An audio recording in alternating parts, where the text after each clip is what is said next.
Hello, everyone. Welcome to Old World. Today we have a duel between Cycle4x and Seasand, otherwise known as Charles, apparently. And, okay, this is the final match of the first round of the 2025 tournament season. We had a couple of players. We had 30 players sign up for the tournament. Really amazing turnout. We were not expecting more than 12 or 14 players. So we're really, really thrilled by the total participation here, It's really, really amazing to see. So, but as a consequence of that, we had a couple of scheduling mishaps with some of the players, had to replace a couple of players with players on standby, and Seasand was nice enough to step in as one of the replacements. So this match is the final opening match of the tournament to kind of kick us off into the higher brackets, and whoever wins will go up in the bracket. And in fact, as a nice little treat for us, whoever wins this match has the distinguished privilege of facing me. So I will also be entering the tournament at last after the conclusion of this game. Really, really excited about that prospect. And of course, whoever loses will have to fight for survival down in the elimination bracket. So, first game for both players of the tournament. They can both afford a loss in this moment. Let's take a look at the settings while our players are getting set up. We have a tiny coastal raid basin wide. Cycle picked the map layout, and Seasand has elected to pick second, so Cycle shall also pick his first nation. In fact, I'll hop over to him just to take a peek at what he ends up deciding. For our starting layout, we have 2 grove resources, 2 farms and pasture. I could see landowners here. I could see Hittites here. Pretty much Hittites would get you everything you need, and then maybe a quick dip up to land consolidation might be nice. And, yeah, got some pretty strong synergy here. What else do we have? We have way more grove resources. Of course, our players can't see this yet, but, we already have 5 groves in the area. That would be very lovely for a landowner's land consolidation push. Another grove out here, but that's a bit ways away. But I honestly think about anywhere between 5 to 7 groves is sufficient enough for me to try and beeline. Oh, actually, there's our 6th grove. So landowner in the cap, gobble up some groves, another landowner down here, or maybe landowner seat right here. Rome would work nice. All right, so he's taking his time choosing. And yeah, let's review those map settings now. Not on Cycle's perspectives, because we have a German player. I believe that's German. If it's not, I apologize to whoever's language I'm assuming is German. All right. So we have, yes, coastal rain basing. Tiny wise. Some deviations seem to include event level on low. That's fine. Calamity is very rare. That's not a deviation. They can choose that one.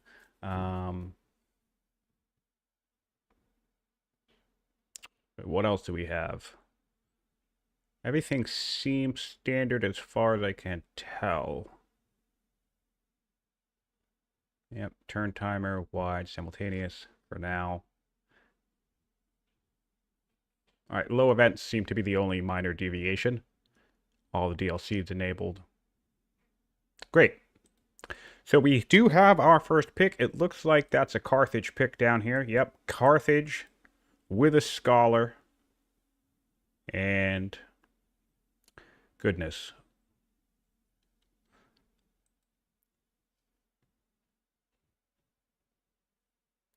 Pasture? Pathfinder. Okay, yep. Pathfinder. Scholar.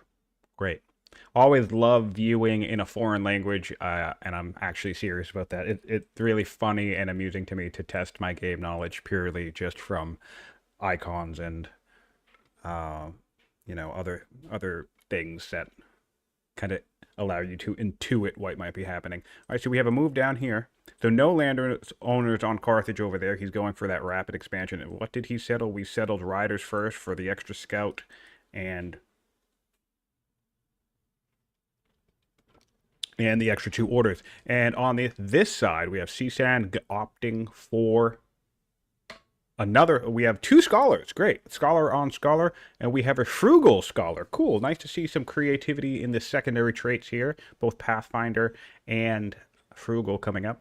Pathfinder back here doesn't really quite make too much sense to me. And we're going to have an unpause timer to kick us off at the very beginning. And yeah, so we have a frugal scholar with 2 scholars. Opting for divination first with Assyria. Getting our scout out into the world. Love to see that. Headed in the direction of the coast. Not a bad idea. Unfortunately, he won't find a site here. The barbarian sites are in an interesting layout.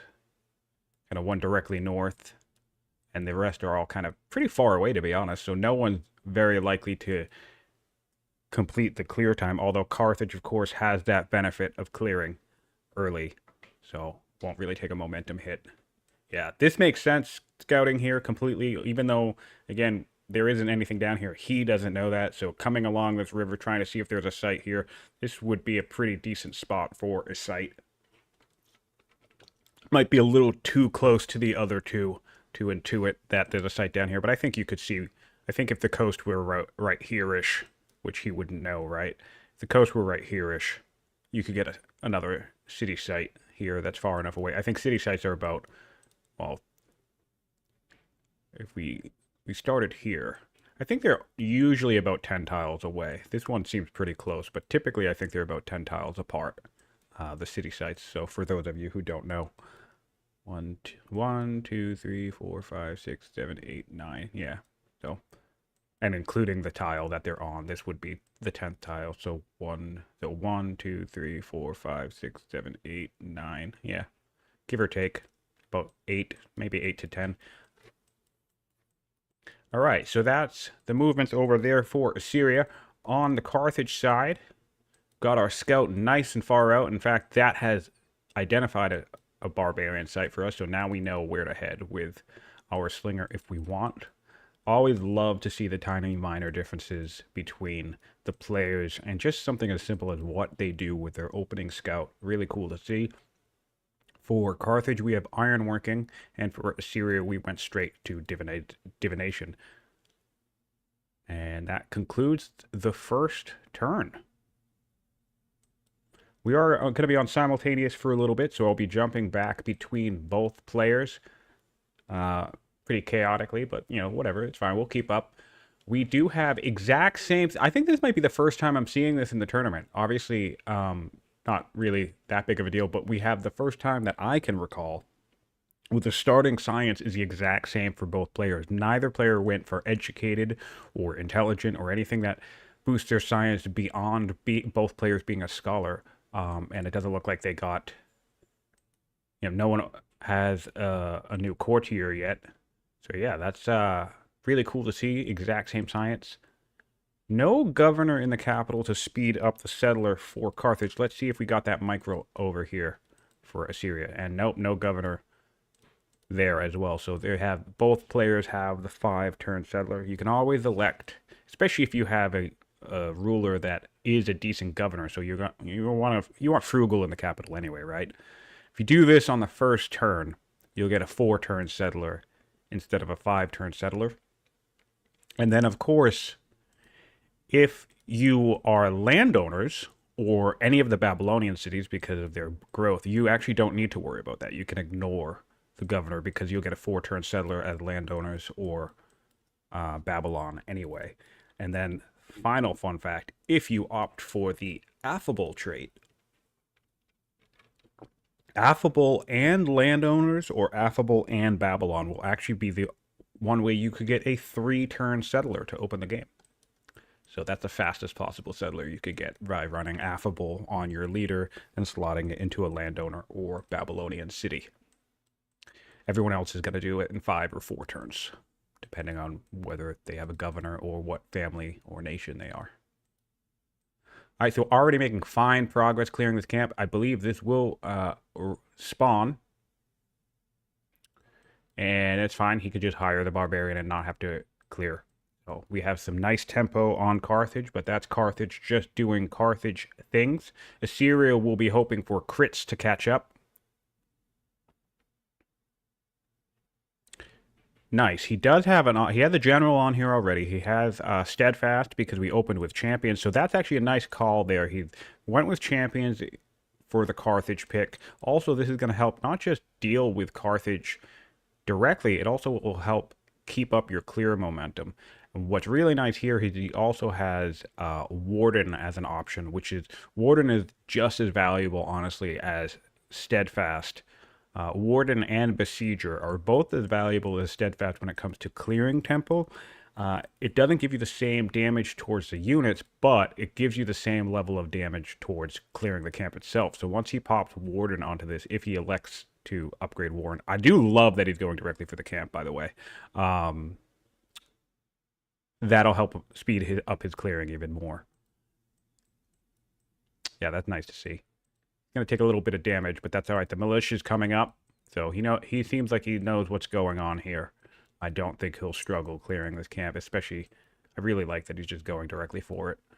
Nice to see. Carthage on the other side of the map. What's really nice with Carthage and the Rider opening, Riders is always a weird or awkward. Ooh, we're going to have some issue. He will be able to clear. He'll have to... Oh, yeah, no, he'll just purchase his tribe. He didn't purchase his tribe last turn, though, so he might forget that. That could be a crucial thing in the game if he forgets to purchase tribes. Oh... Definitely want to do that. Definitely don't want to do that. So that's a mistake.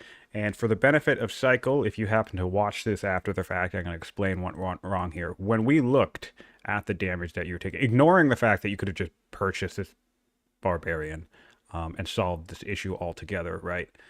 So let's ignore that, right? But step one is we could have just purchased this thing. But when we looked at this damage, you had 5 health left, right? You don't take counter because you're a ranged slinger. So this warrior could have hit you and you wouldn't have died. So you actually could have cleared the last turn. And even if you didn't purchase the tribal unit, all right, getting to take a break already. That's fine. Probably getting adjusted. The timer is set to slow. All right, feeling a little bit of the time pressure. That's fine. Okay. Players could elect to play without the timer for now if they want to. They could let it kind of stay paused for a while. I suppose as long as both players agreed they could do that. Yeah, Charles is thinking it's pretty fast, so maybe they could elect to ease up on the timer for a bit. I could let them know that. I'll send them... It will adapt, yes. They can't. I can't communicate to them in the game, but it will. They will gain more time as more units hit the map. All right. Yes, but anyway, to finish this thought process, he could have cleared this turn. So hopefully, I really would like to see him purchase this tribe and the reason for this barbarian. And the reason why I would like that to happen is because since he's now far enough away that this unit cannot attack him, this unit's actually going to heal up. So that's another mechanic for those unaware of barbarian mechanics on all of their fun, or tribals, you know, all of their fun, unique intricacies. The units, as long as they can hit you, they will attack you. Right? As long as they hit you, as long as they can hit you, they will attack you typically, right? So what that means is they won't heal. He'll just sit at 1 health this entire time as long as it has something to hit. If it doesn't have something to hit, it's going to heal up by like 3 or 4 health. So we still should be able to clear it next turn, actually. So this won't be the end of the world. He just didn't need to back off there. It's all right, though he is Carthage. He'll get back into the swing of things, especially once he, meets these lovely Numidians and chooses to hire a nice, big, beefy horse unit to do all of his dirty work. Yeah. Time is a bit of a resource in these matches. Again, I wouldn't really fault the player. I really wouldn't fault the players in their first game. I'm pretty sure this is the first. I don't know how many practice matches either player has played in preparation for this match. I know Cycle had one quick round with another player who had to drop out of the tournament. Seasand is a replacement here. And but no, I wouldn't fault them if they decided to ease up on the timer a little bit while they're getting used to things. Of course, as they rise through the brackets, I'm sure other opponents might not be so generous. But most things in this tournament are negotiable as long as both players agree. Going to be getting divination next turn once the turn swaps over. And how are we? Yeah, both techs will be started.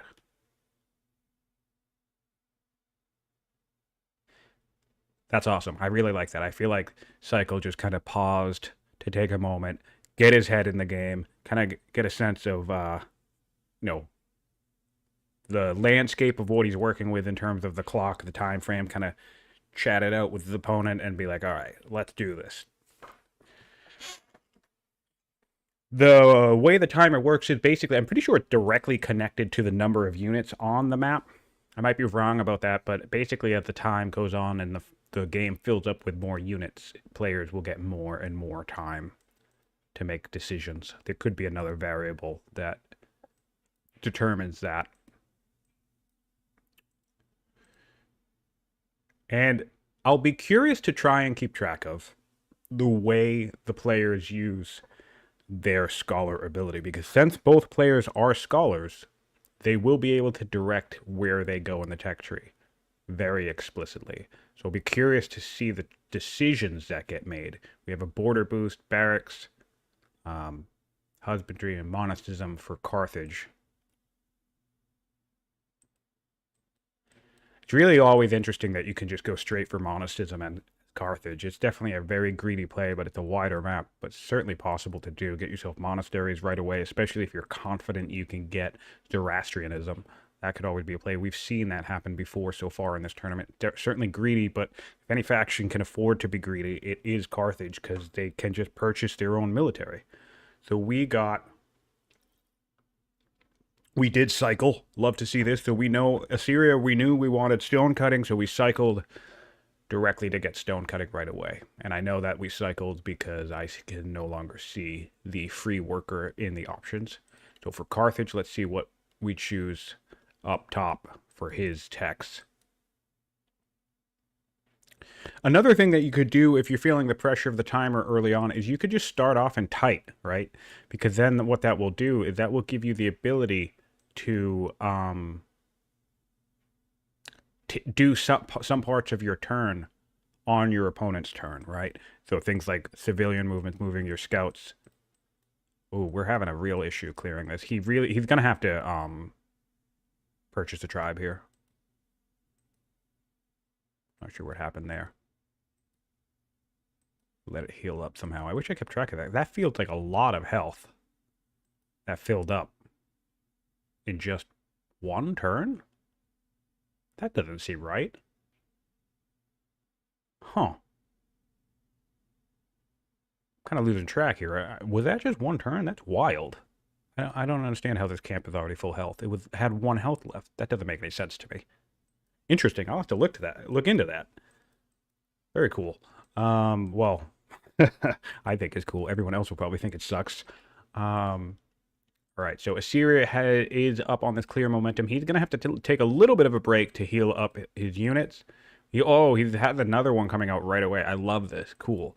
So the clearing advantage will not lean too heavily in Carthage now because they are struggling. Really, really important to leverage your tribal buying ability, your merc buying ability. At the very least, bringing in this cavalry now that you can see it should happen. And interestingly enough, given how I explained the ability, the timer, I'm pretty sure the more, I think the more barbarians you hire, the more time you'll end up giving yourself.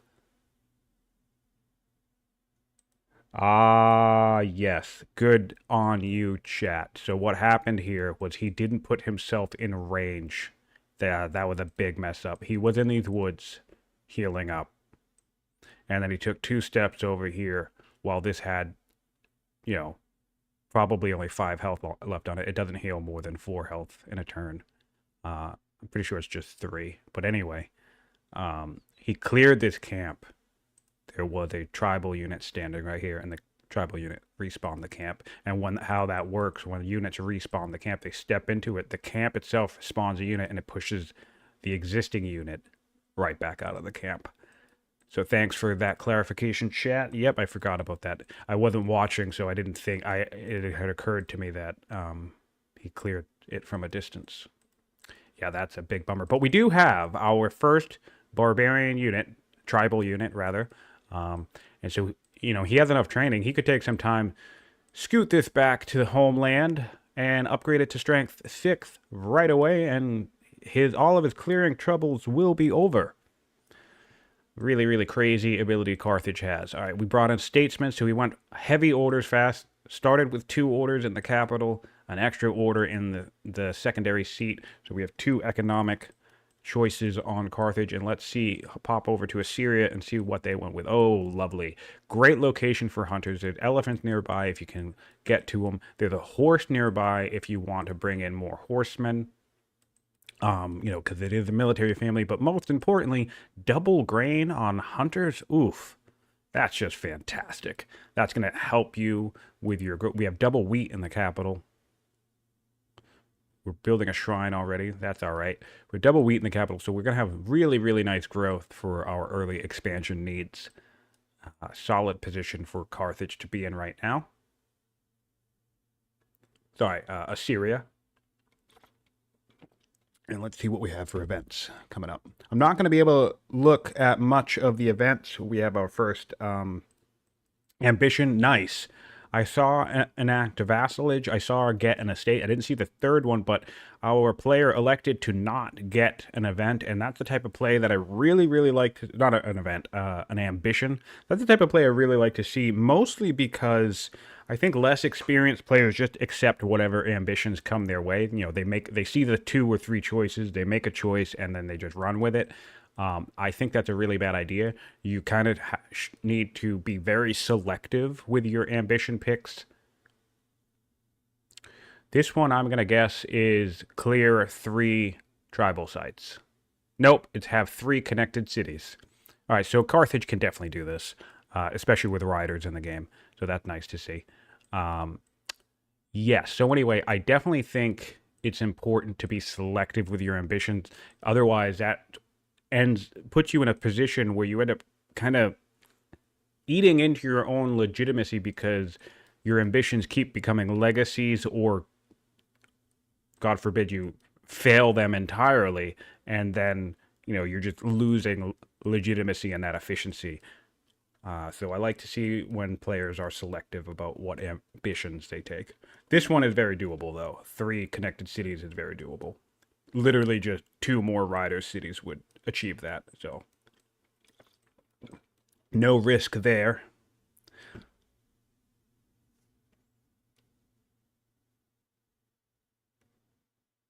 Looks like we have cunning would be my guess on this one. It's the only thing I can think of that does 2 orders per turn as any one of its effects. That's 2 orders per estate.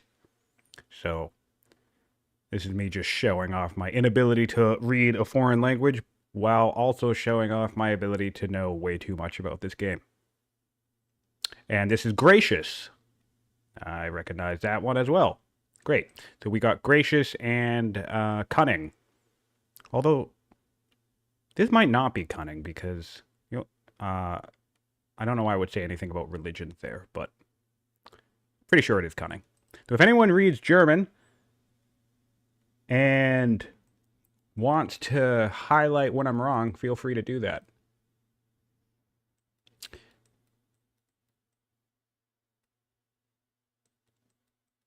I don't think Carthage loses a lot of tempo by not having traders. I think he had the opportunity to purchase his tribe and just didn't. So there was definitely some misplay happening here. But sure, I mean, I guess only having 11 gold per turn, certainly. He didn't really pick any traits or archetypes that increase his income. So I suppose he'll be a little bit slower there. But really, some of this site would have been cleared by now, and he probably would have been well on his way to another site.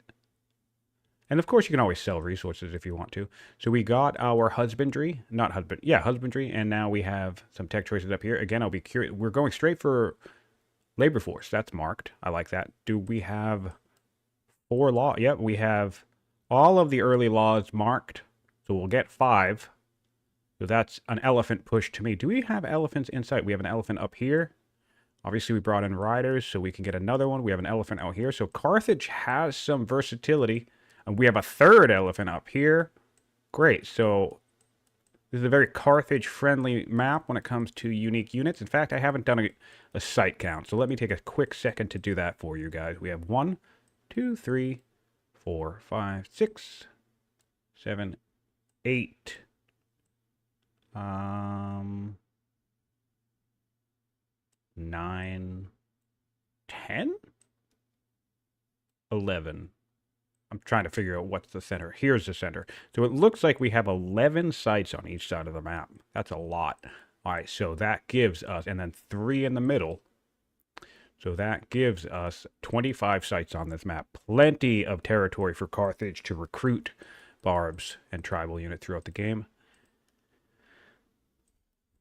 All right, we're making great tempo. I really like going straight for the 2nd unit in the champ seat. Very easy to get into the feel of thinking that you want to build a 2nd settler right away, and that's still good, right? But I mean, you have champs, you might as well take advantage of it. We have another slinger. I really love this military presence, this military buildup here from Seasand. And then, you could just get to the settlers later. Especially, and I really like this migrating worker. He's coming right here. He's coming right over here to get set up building growth. So that's fantastic. I wouldn't be surprised if he builds yet another military unit and waits for this growth to come online to bother building a worker. Really big fan of that. Oh, and look at this. This is some great micro here. Seasand already showing off some interesting, nice skills. And I'm going to point out what we're talking about here. So we built the barracks right here. And then we built a shrine right here, which gets us set up with connected status. So, and then he's going right, migrating this worker. So he's already making sure that his workers that are going to come out in his 2nd city will come out much faster. So this is kind of like a little bit of micromanagement of your build queue order, right? Where it's like, yes, you want the worker soon, but you also want another military unit. So like you can kind of maximize by like building your military unit fast, 6 turns. And then by the time this finishes, this will be like a 5 or 4 turn worker. So that's really, really cool micro there. Seems intentional to me. So I appreciate that. We have finished our clearing of this northern site, and we have all of the other nearby sites scouted on. To take a quick look on the map there. Yeah, that's nice to see.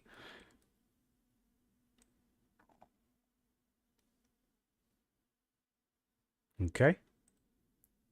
And onward to Carthage. Carthage has finally settled their 3rd city. So they actually still, fortunately and we brought in traders. That's nice to see. So we'll get a little bit of income boost. Not really the best location for it. Down here would have been good. I don't mind inland traders. And the reason why is because the fair is a 50% gold boost. So if you actually have a bunch of silver and gold lying around, resources, this is actually better to put inland, because then, you're always going to get that 100% net boost even on the coast. So you could put your 2nd city out here, your 2nd trader city out here, and then if you had like a bunch of groves or camps or gold resources, income resources, basically, you can let your fair do that internal boost there. Still, we're going straight for the specialist. I like that. One thing I like to do in this situation, we're Carthage. We have plenty of civics. Debauched is not ideal here, but you could just opt to add in this oligarch, and I'm pretty sure if he started this right away, normally a 10-turn specialist, I think it would have been an 8-turn specialist. So I'd really try to micro my queues if I can and just shave turns off of everything as best I can. I think time is the most valuable resource in the game. All right, we're going for a second settler right away. I actually like that. This will get sped up once this is finished. This will probably end up being more closer to 6 turns rather than 8. Maybe 7, either way. And he'll certainly have the sites. He has one site up here, and he'll certainly be clearing this site in time. I'm curious. I'm going to keep my eyes up here on Assyria because I want to see if he opts to try and clear the site first. He doesn't. Oh, yeah, no, he is actually. That's great. Yeah, that's what we want to see. And the reason why we want to see that is because of these turn timers, right? This is one of the reasons why to just, you just tank a hit over here, because if you took time to clear this first, well, then by the time you're ready to clear this, you're going to get another unit spawned. So even if he could kill this, in the one turn, he wouldn't clear this in one turn, which would then mean on the next turn, this would spawn a unit, and it would just give him more stuff to kill anyway. So prioritizing camp clearing is really, really great. Good to see that.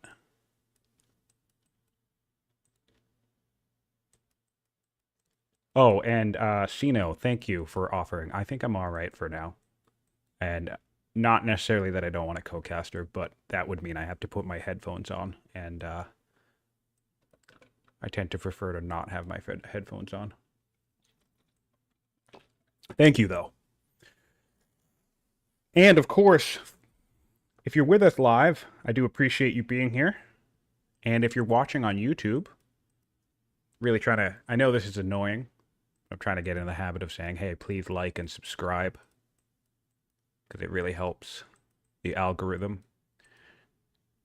Really helps push the content for the game that we all love, that we're all enjoying. Tournament season has been a blast. It's been great to spectate and commentate on all these games and just see the different ways different players tackle the game. We have Numidian Husband up here. Looks like that's Bloodthirsty. Bloodthirsty, and let's see what I can intuit. Not Infamous, it's the other one. Maybe Infamous. I feel like that's not Infamous.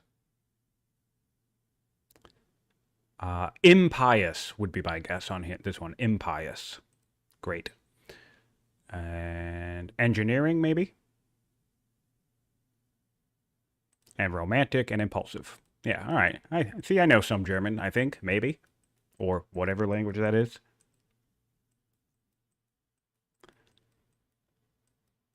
And we're doing pretty well up here. I really love the military output here. Let's take a look at these power graphs already. Yeah, Assyria is just climbing. They're wasting no time. And I like this also because, again, it's your champion. So if Carthage tries to any funny business and send a horde of barbarians across the map at you too early, well, you're going to have these steadfast units that you can try and defend yourself with. So that's really nice to see. We're going for aristocracy now. Let's see if Seasand has anything targeted. Wow, nice. Seasand actually has land consolidation targeted. We also have labor force targeted. We also have spoked wheel targeted. I like this too. So we're thinking chariots. We're thinking land consolidation resources. Maybe his own elephants. Maybe he'll match Carthaginian elephants with his own. Really like this as an idea. He obviously has spotted all the groves in the region. And he's thinking, yeah, that'll be a nice early to mid-game science boost. Like to see that reaction to the map there. I think Seasand's going to have a strong game, showing off some interesting planning and strategizing so far, from what I can tell anyway, on the surface. I could be wrong about some things, but from what I'm intuiting from his gameplay right now, he seems to have a decent game sense. And we have Cycle on this side of the map. I think Cycle's issue currently is not fully leveraging the just raw power that Carthage is capable of. I mean, he has this unit out here in the open after settling this site. And really, with 700 training, you just don't move this. Just spend 3 or 4 turns turning this into a 6 strength unit. So between the opening part of the game where he didn't buy a unit to ease his clearing potential, and now he has a unit and he's not upgrading it, that's going to basically not leverage the power of Carthage in the way that really, really honestly makes it a nightmare to deal with if you're playing against Carthage. It really makes it tricky to deal with these units because it's the fastest possible way in the game so far to get a 6 strength unit on your side of the map. It's just hire a couple of tribes as Carthage and upgrade them to 6 strength. You literally just need gold and training to do it. That's it. Just gold, just training. And both resources are plentiful at the start of the game. So you not only can you get 1 6 strength unique unit, you can actually get several. And thankfully we have a champion nation on this side of the map, but that can sometimes be a nightmare to deal with if you are facing off against Carthage. We brought in patrons. Love to see it. So we're eschewing the bonus. I mean, we could have gotten orders here. We already do have a shrine out. So I think divination would have been a fine grab here. Hard to say no to a free law, especially one that's nowhere near the typical path to getting 7 laws. Typically you do these 2, these 3 for 5, right? Which means you just need monasticism, architecture, or citizenship. You know, any combination of these 3 plus or minus doctrine, right? That will get you 7. So to have citizenship in your hand just by settling clerics really speeds up that 7 law tempo. So it can make it hard to pass up. And when you already have divination and a shrine, it's also early orders too. So there is momentum there. However, personally, especially these days, I actually prefer patrons, so I'm glad to see it. I would like to make sure that this culture resource ends up in the trader's seat. And the reason for that, there's currently no source of culture in this seat. The capital starts with some culture. You know, it already has lavender as well. So I always take the literature from my patron seat and I send it to military cities to kind of ensure that I can get up to developed at least, or hopefully strong at some point, to bring in my unique units when I need them. Because that's the only drawback to clerics is, sure, you might nail your 7 law timing, but if you don't have any culture to back it up, well, then now you don't have any unique units coming out. All right, so we have a new settler now. Really need another tribal unit. Can we afford one yet? We could sell to buy this one. At this point, I wouldn't want to buy any more barbarians, but Gauls could be useful on this map. They're the nice set of woodland areas on each side of the map going into the other part of the map. And man, Gauls in the woods, the melee unit. So how it works is one of the 2 units on each tribe will have its own special unique promotion. Depends on which tribe, but it's either the range unit or the melee unit.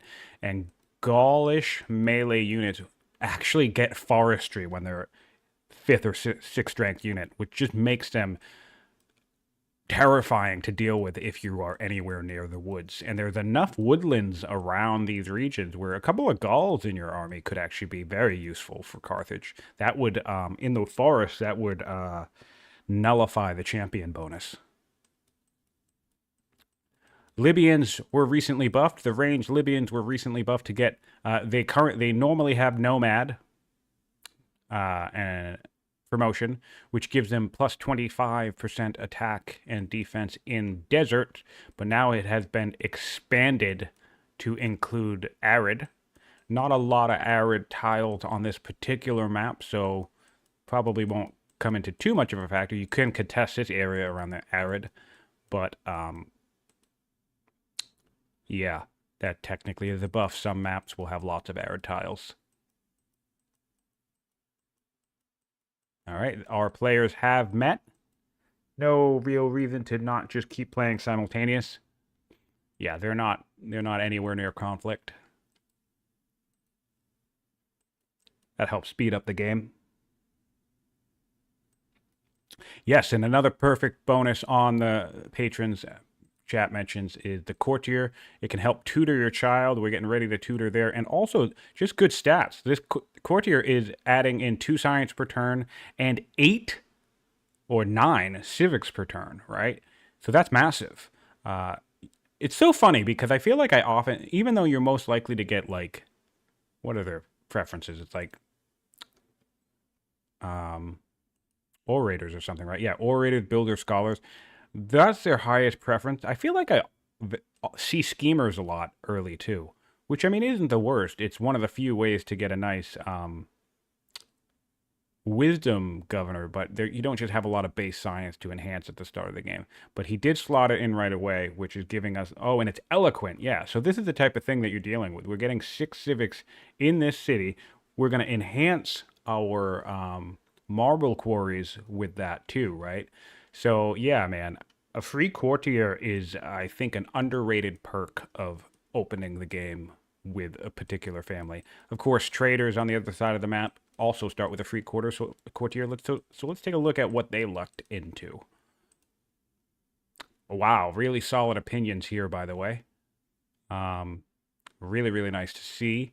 So that'll be good politically for Carthage for a while. All right, so we have we had an orator, we had warlike orator.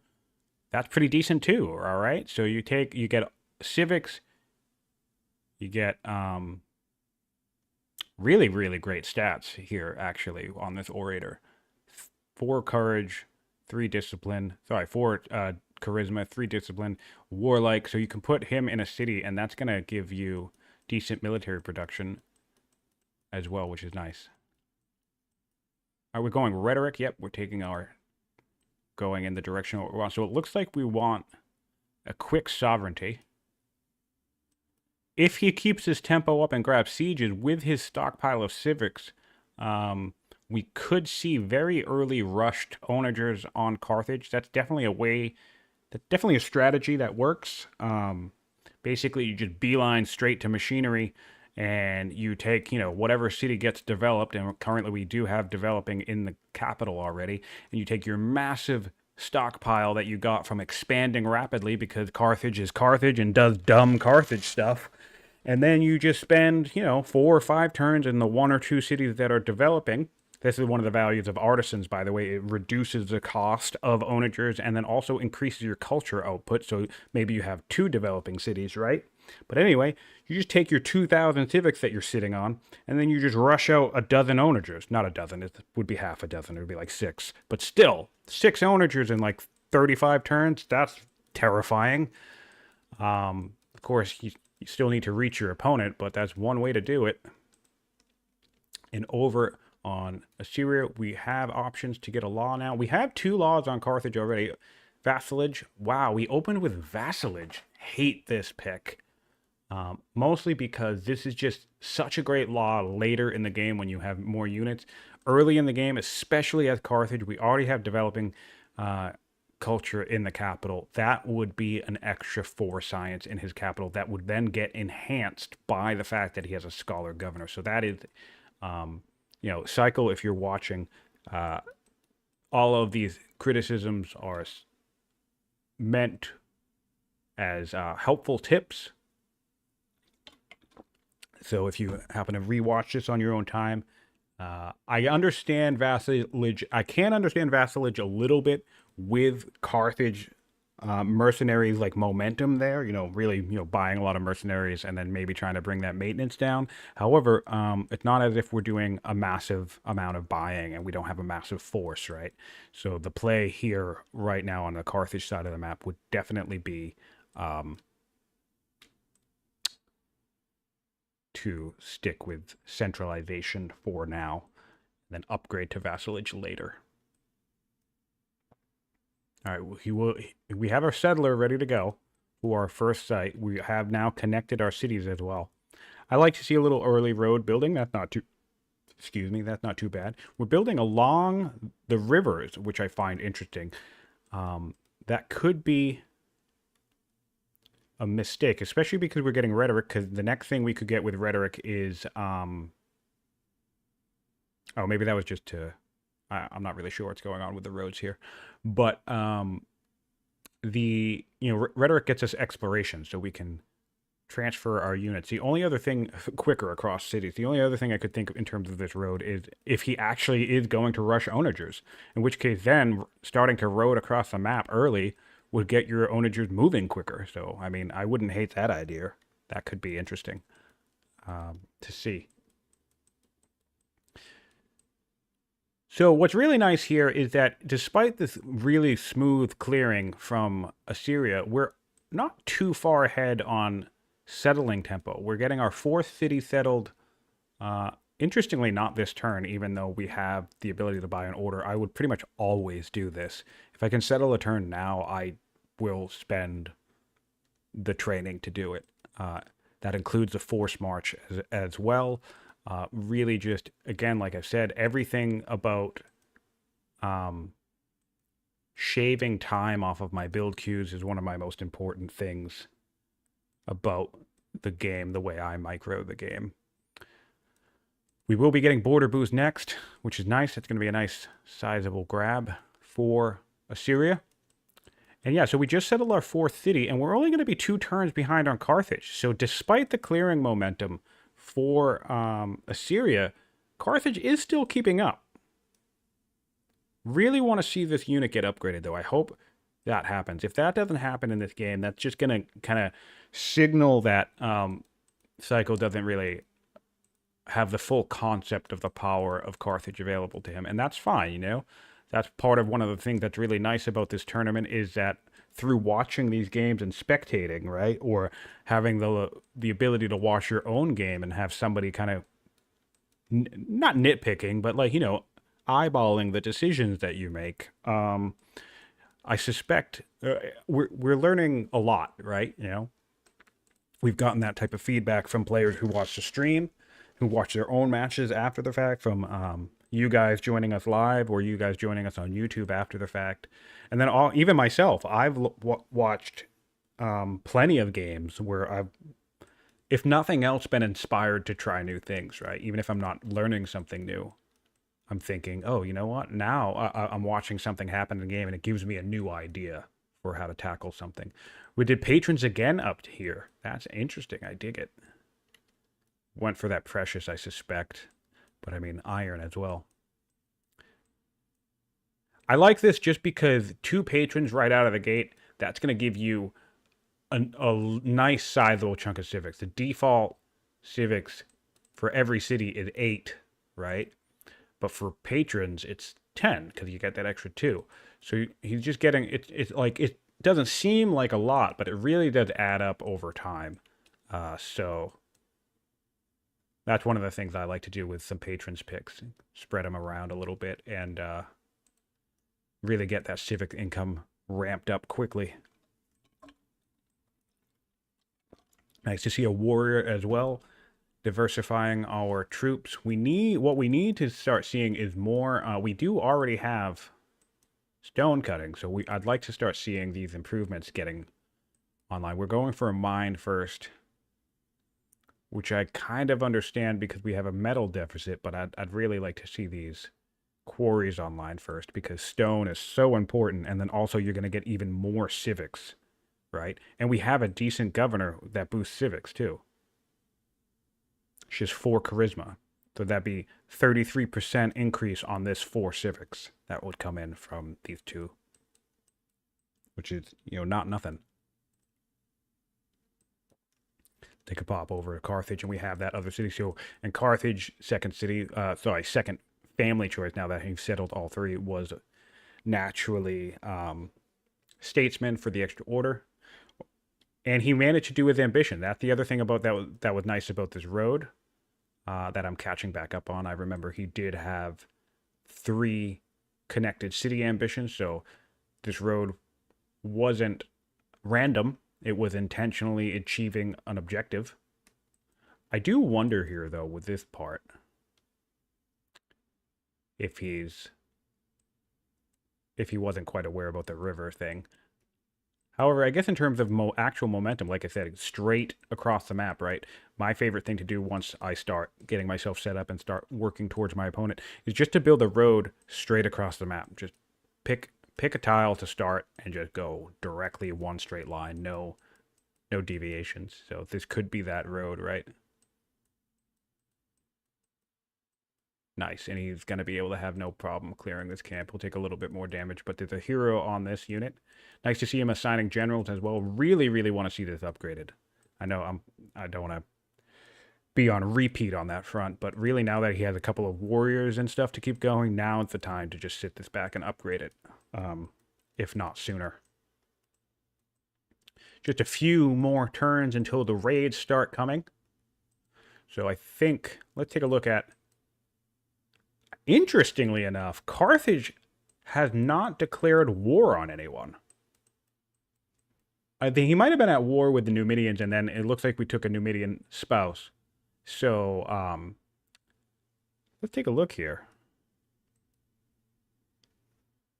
Wow, yeah, we have no opening wars. This is fascinating to me. We have no initial... Oh, he's met the Gauls, the Danes, the Scythians, the Numidians, and did not declare war on any of them when he first met them. That's fascinating to me. So that is 24 legitimacy we gave up. Potentially, because not all of these opening meeting events are, you know, war declarations. But the thing that interests me about that, yes, we sacrificed the orders there and the legitimacy, but I'm curious what bonuses he got, because you do trade off things like culture and resources and stuff by going directly to war. So I'd be really curious to see how that pays out in the long run, because it's so instinctive for most players to just instantly declare war for the legitimacy. But there are some goodies that you can get by not doing that, including events that pop off by having decent relationships with tribes that you're not at war with. So any one of these tribes could give him like a courtier, or just randomly decide. I think they have to be pleased, but you know, the Scythians could just randomly decide to give him 100 food for no reason, things like that. But that's not going to happen when you're at war with them, because obviously they don't like you and they're at war. So that could be interesting to see. I'm unfortunately not really going to be able to keep too much track over that, because everything's in German or something. Oh, right here. So Numidian's a good example. Numidians is friendly, right? So this is because of the tribal. We could get something, and then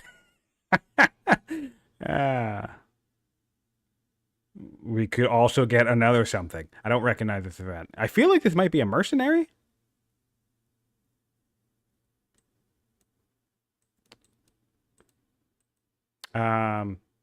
Yeah, we're really curious. All right, well, so he's looking at the events now. I think, what is this? Yes, all right, so we got a tribal unit. We get a camel archer. Is that a camel archer? Fantastic, right? See, don't declare war on every tribe you meet. There you go. I've been saying this for ages. Nice to see it. This is incredible. We have a camel archer. I love camel archers. Look at this. Great damage. There's Numidians in the front, so you can declare war on them later on if you want. You have high mobility, right? So yeah, of course, you lose 6 legitimacy. Obviously, I don't think you need to not declare war on every single tribe, right? But this is just one example of the fact that, you know, getting good relations with a tribe early on can net you an actual tangible benefit that isn't just, hey, 6 legitimacy and orders.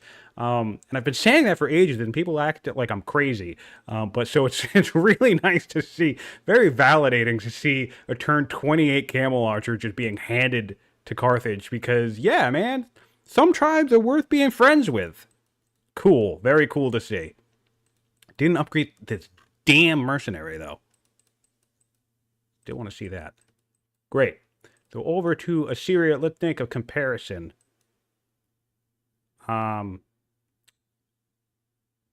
Yeah. Then we have War of the Scythians, War of the Danes. Makes sense. We haven't yet met the Numidians or the Gauls yet.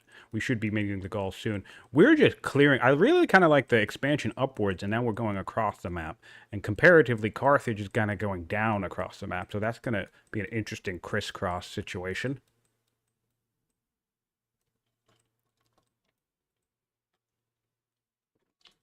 Wow, that camel's so exciting. We're going for early composite bow on Carthage. Sorry, Assyria. Relatively early anyway. Always a devastating grab. You spend, the first half of the game building a bunch of slingers, and then you end up with comp bow, and you upgrade them all to archers, and go beat up your enemy. Or just be impossible to take down in the first 40 turns because archers are terrifying. We'll be curious to see how conflict shapes up between the two players. We're going navigation early for Carthage. Like that pick, that's a really strong opening pick to go for in terms of economics. Orders are always the bottleneck to doing anything at this part of the game. So grabbing navigation early will be good. And look, we already have 3 laws, so this will be our 4th law. We should have, we have 3 adopted because we're Carthage, and we have a million civics because Carthage sucks. And yeah, so that will be 4 laws pretty easily, pretty painlessly. And we do have at least one developing city with a garrison in it already. We can get a stronghold here. We just need to pop a shrine. Let's see if our boy Cycle will be clever enough to plop a shrine right on this. That'll give a 50 culture boost and grab those elephants for him. Or did he import the elephants? No, we don't want to import because we're close enough. Very, very nice to see. So yeah, he's going to have some early access to 6 strength units. Cool. Nice.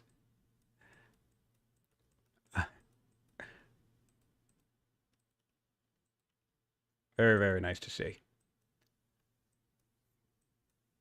Just to let chat know, I don't actually speak German, but I definitely appreciate the participation here.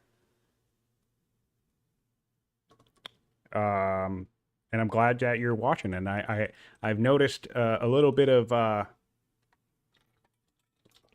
pride brewing because I think we have a couple of German players, and we've had at least one player looking forward to see some of the Germans play their matches, which is always nice to see. As far as I'm aware, I believe we have a couple of Germans, either a couple of Russians or Russian-speaking people. I don't know if they're actually Russian.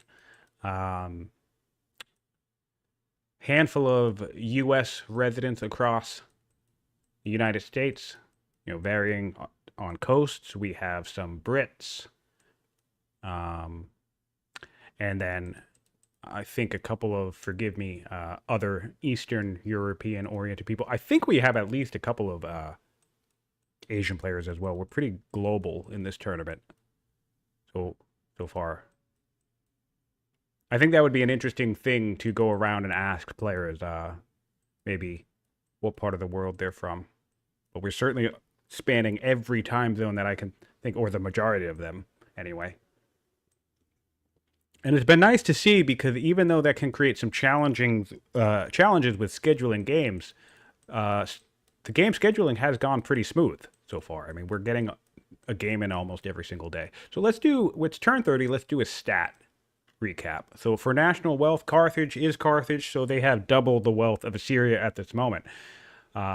Nice to see that they actually have more population as well. 5 specialists on Carthage, so I'm going to be checking science in a moment. 2 workers for each player. 4 military units built on Assyria. Only 1 tribe purchased in 30 turns from Carthage. That is just wild. Pretty solid clearing from both players. Assyria actually lost a unit. I'd like to think that probably it's militia. 5 camps on Assyria to 4 to Carthage, but they'll be getting their 5th one shortly. 3 laws. 7 technologies to Assyria versus 5 on Carthage. And let's look at improvements. Pretty even neck and neck on improvements, 9 to 8. And now let's take a look at science. All right, so Assyria was up and running with science. Do we have an early death? No. Oh, that maybe, looks like that courtier did die. That's unfortunate. That courtier was giving us about 6 science, I think. So that explains that little dip there. But otherwise, they're mostly neck and neck here, throughout. Pretty even tempo. Mild boost here for Carthage, and now, there was a couple of turns where Assyria was ahead and they dropped down a little bit. And let's look at the only other thing I really care about right now is maybe legitimacy. Pretty even. Orders. Let's do orders. Orders. Advantage Carthage makes sense because of riders and statesmen. So that's going to be a nice boost. And Assyria opted not to go for clerics. And then military score currently leaning towards Assyria. Part of this jump was probably that lovely camel showing up. Love to see it. We're getting a barracks in the hunter seat. Love that. We're still going for... Oh, no, we're getting a new quarry. Okay, that's fine. Our next settler is going to be up in town with plenty of iron all around this map. The resources on this map are plentiful. Our border boost got us more grows for the cap. That's going to be nice. If we do have land consolidation targeted for Assyria. So, I mean, that's going to be a nice boost. Going for a garrison. Cool, great to see it. And we're just doing Assyrian thing, getting our crits and working on clearing. Very, very nice. Nice tempo from Assyria on this side of the map. Only one settler coming online with 2 sites clear. Going for officers early, also like this, to help boost your science and your training. Really, really nice to see. All right, let's looking over at Carthage. No active settlers now. They have just taken their 5th site. And so this is one of the things that's really great is like, yes, you now have traders in a very nice trader spot. So the fair is useful. Basically, the thing about the fair, we already got our elder specialists there, right? So even though, as I mentioned, there aren't any really great income resources here, the fair is great regardless where it goes. So inland traders, I'm not really opposed to because the fair is always going to be good. So conversely, however, if you put the trader seat here, there's no really other strong traders locations on the map, right? So if you put the trader seat here, well, now you still need to put another trader's location on the map, but there aren't any good spots. So this is one of the reasons why I like traders as a capital. Because even if you did traders over here as a capital, you still get the fair, you still get the extra science, which you're going to put your main governor in there anyway, get that boost up. And then when you find a good trader spot, you can actually boost it with the 2nd city. So I actually like this quite a bit. Really nice to see. Still no upgrading on the damn mercenary, though, which is a bummer. Cool that we have a camel, though. Really, really cool. Love that model. We don't see enough of them. These guys were also recently buffed because they will have the nomad promotion as well, I believe. Yep. So they also will do another 25% combat strength in these arid tiles, which would be really, really quite nice. I'll be curious if he tries to go to war with the Numidians now that they're at peace. He's kind of boxed in here. By being friendly, though, this does open him up to a potential alliance. He could luck into that. If you maintain friendly relationships with a tribe, it is possible to get an alliance with them, which is nice.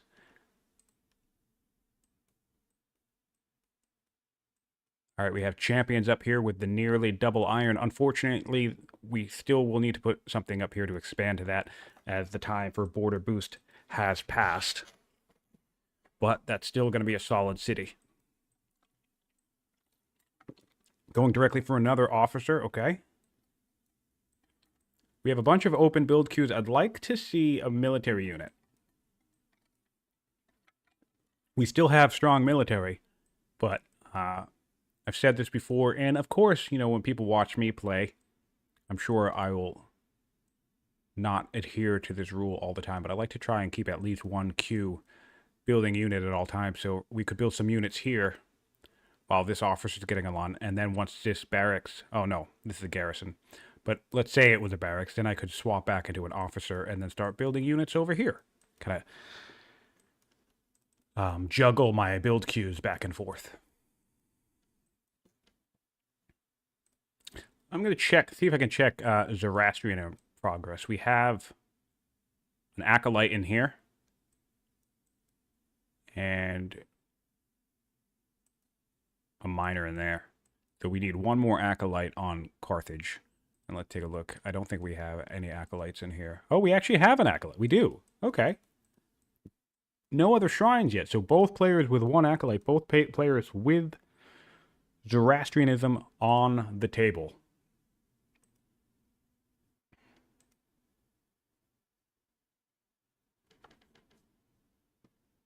All right. Really nice. Really nice to see this consolidation of units. We've seen players struggle with that a little bit, clearing tempo. You kind of want to just start creating a wave of units. So he kind of came up here, backtracked a second, and then just all of his units have been heading in the same general direction. Makes clearing camps easier because as time goes on, more and more units start forming in the camps before they start raiding, right? So you want to have a decent sized force to make clearing easier. And if you try to clear more than one camp at once and split your forces, it can be highly problematic.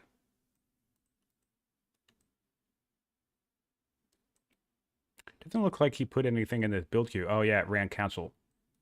So looks like he ran out of time on that. That's a bit unfortunate. Both players will probably bump into hiccups with the turn timer. All right, we're purchasing some more tribes for Carthage. He's going to have to make a decision. The other great thing about this camel, by the way, he's super mobile. Camels have +1 fatigue. So they kind of they can zoom around the map, which is quite nice. So he's going to make a nice tribe buster. He does 8 damage to these tribes already, 8 damage to 5 strength and 10 to 3 strength. So that's quite nice. Really, really nice grab from that event.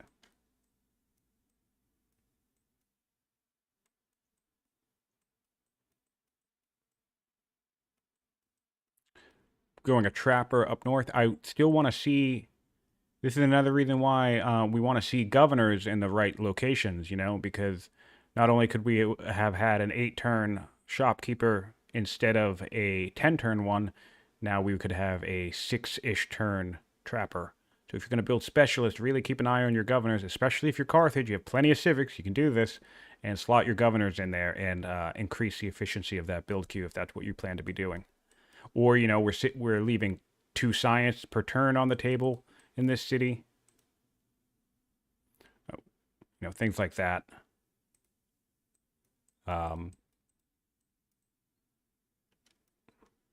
Interesting. Really prioritizing keeping his cities connected. I don't hate that.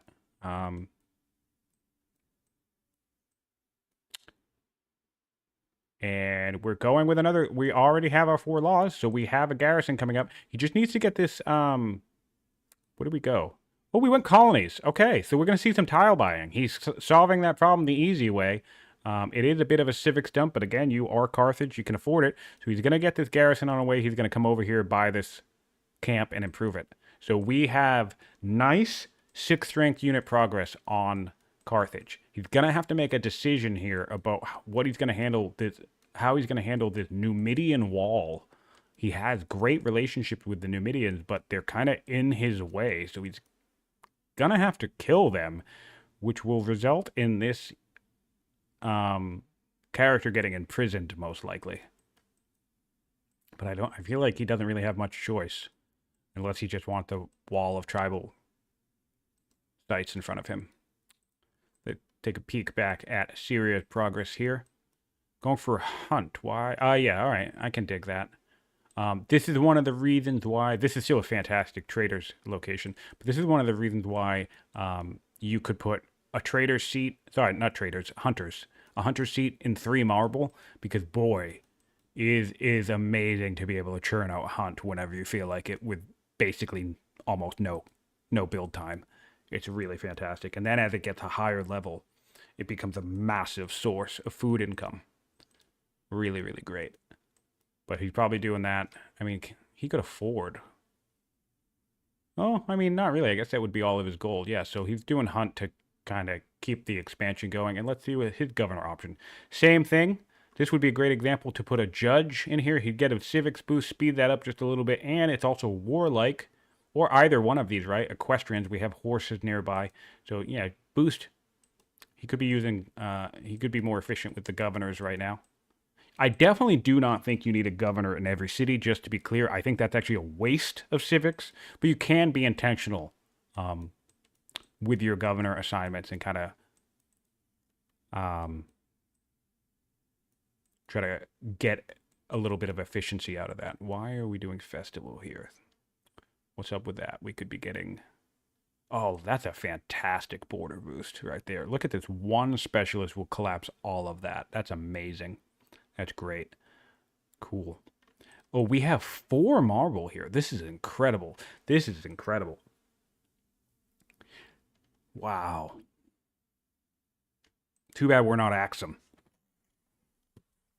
That's a great spot. We do have elephants. I mean, I guess that doesn't matter for us, but if we want to bring in elephants, we can bring in elephants, but that's incredible. That's going to be such a civics battery in this map. And this is one of the things that I find interesting about seeing where players go, right, and how they expand across the map. Because if we look over to Carthage, Carthage doesn't even have this location yet. It's going to be a 4 marble spot that I'm sure Carthage will clear at some point, right? But it's just interesting that, you know, Assyria already has it settled and it's already coming online. Looks like our players will be taking a 10-minute break. So you guys will be stuck with my rambling. Oh no, we had a pillage. We had a pillage here. That's awful. I mean, we'll kill it pretty easily, but still, worst possible improvement you could get pillaged at the start of the game, I think. Thankfully, there's already a specialist in it, but man, it's just such a hit to have that one pillaged. All right. He's really efficient with his roading. I'm not 100% sure how necessary it is to be so on top of it like this, but to be honest, I kind of don't hate it. Really just keeps... You know, connected is so important for these early workers. What law did he go? He went for slavery over freedom. That's actually kind of why I prefer freedom, because it eases the burden of getting you connected early. So basically, essentially, I've said this before, but I'm going to say it for those watching now or capturing this video. Freedom is going to shave off 1 turn from every worker or settler you build, right? So that makes it massively powerful at the start of the game. Of course, slavery is also powerful. You know, 20 stone, 20 metal right now is nothing to sneeze at. In fact, the majority of his resource income is coming from slavery. So that's huge, right? This is, I think, one of the best law pairings in the game because both are very strong to grab. But my personal preference has me typically grab freedom first. And then once I'm done expanding, once I've built all my settlers and built all my workers, or at least the most of them, right? Then I swap in to slavery after the expansion phase is over. Because then if you have connected status and freedom, that actually makes a 5-turn worker. So, in fact, since we have riders, they automatically start connected, right? Rider cities with freedom or landowner cities with freedom give you 5-turn workers. And that's just amazing, right? In addition to having a turn shaved off the settler. So that technically, if you add that all up, right, that means your workers start working 3 turns sooner than if you didn't have freedom. And obviously riders or landowners. Or connected status in general. So yeah, I tend to keep my eye out for good rivers and adopt. This is just wide. This is tiny wide. But see, the thing is, so I have a question in chat asking about the length of the game and a concern with the tiny wides, right? The tiny wide. coastal rain basin. The reason why I don't think that there's going to be too much of an issue is because if this were ultra wide, the map border would be right here, give or take, right? Plus or minus a couple tiles. This is where the map border would be if this was ultra wide, which means these cities wouldn't exist. This city wouldn't exist. This whole top half wouldn't exist, right? Even if it's crunched down into the map and these city sites are still here, right? And we're creating distance, what this would mean is these three cities, rather than being expanded north, Assyria would be like here by now, right? Even if it's the same number of city sites. So I don't think it's actually the number of city sites that matter. Distance does matter.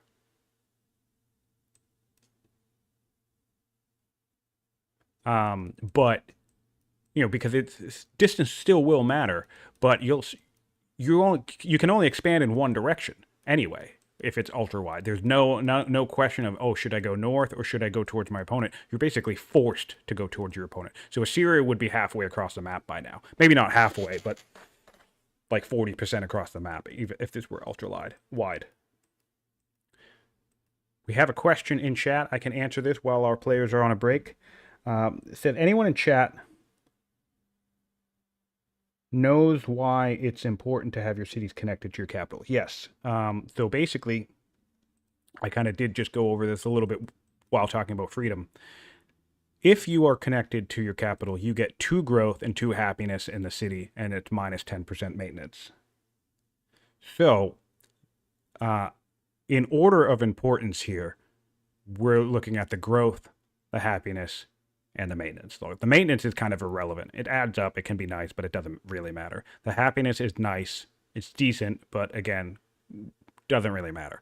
The big thing for early expansion and growth of your empire is the growth, because it gets you your workers out quicker. So since build queue is so important, what you're building, like how fast you start building specialists or how fast you build a new military unit. So we're building a military unit over here. That gets basically augmented by how quickly you can build your worker. And then later on, right, when you're building specialists, how quickly your specialists coming online, right? So this growth contributor of being connected to the capital, and so everything green right now is connected to the capital, right? That helps speed up all of these workers. We're building 2 workers right now, and both of them are being sped up by 1 turn, at least, right? Because of the connected status. And that's just basically going to make you overall more efficient to expand and develop your empire faster. And in this head-to-head format, or even in single-player game, right, the faster you do everything, the more advanced and more powerful you become in a quicker timetable.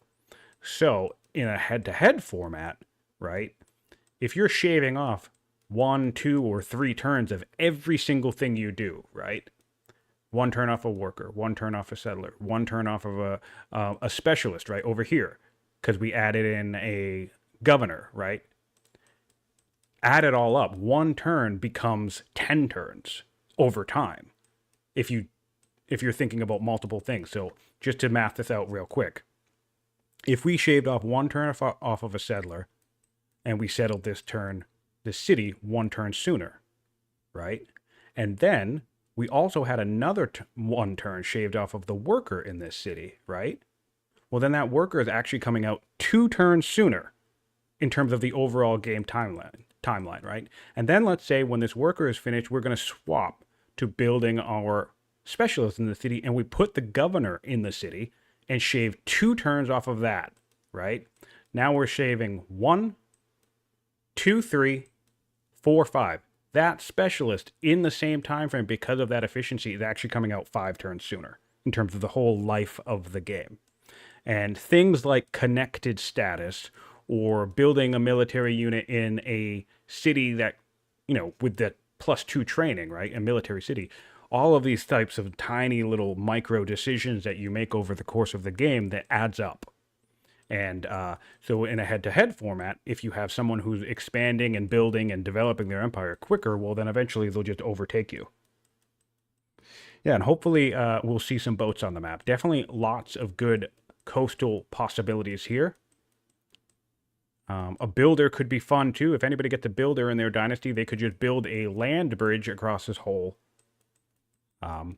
empire. But yeah, does that make a little bit of sense of why connected can be important on the empire in chat? If you're watching on YouTube, I hope that made sense as well. I want to do an air check here. So we are on Carthage. We're checking airs here. It looks like we have a judge. Yep. We have eloquent judge. Fantastic combination. And we are, what is this one? Oh.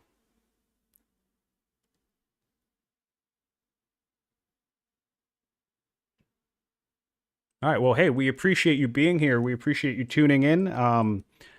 I think that's one of the real great things about this tournament is everybody has an opportunity to learn games, regardless what game you watch. You know, between myself, Alcaris, No Legs Kitten, we have a lot of experienced players casting these tournament games. So I think there's lots of different opportunities to learn new tips and tricks about playing the game. And of course, it's just fun, right? Some of the action in these games gets really intense. It's been a lot of fun to watch. And so for air on, we don't have an adult heir yet back on Assyria. So scholar into judge for Carthage.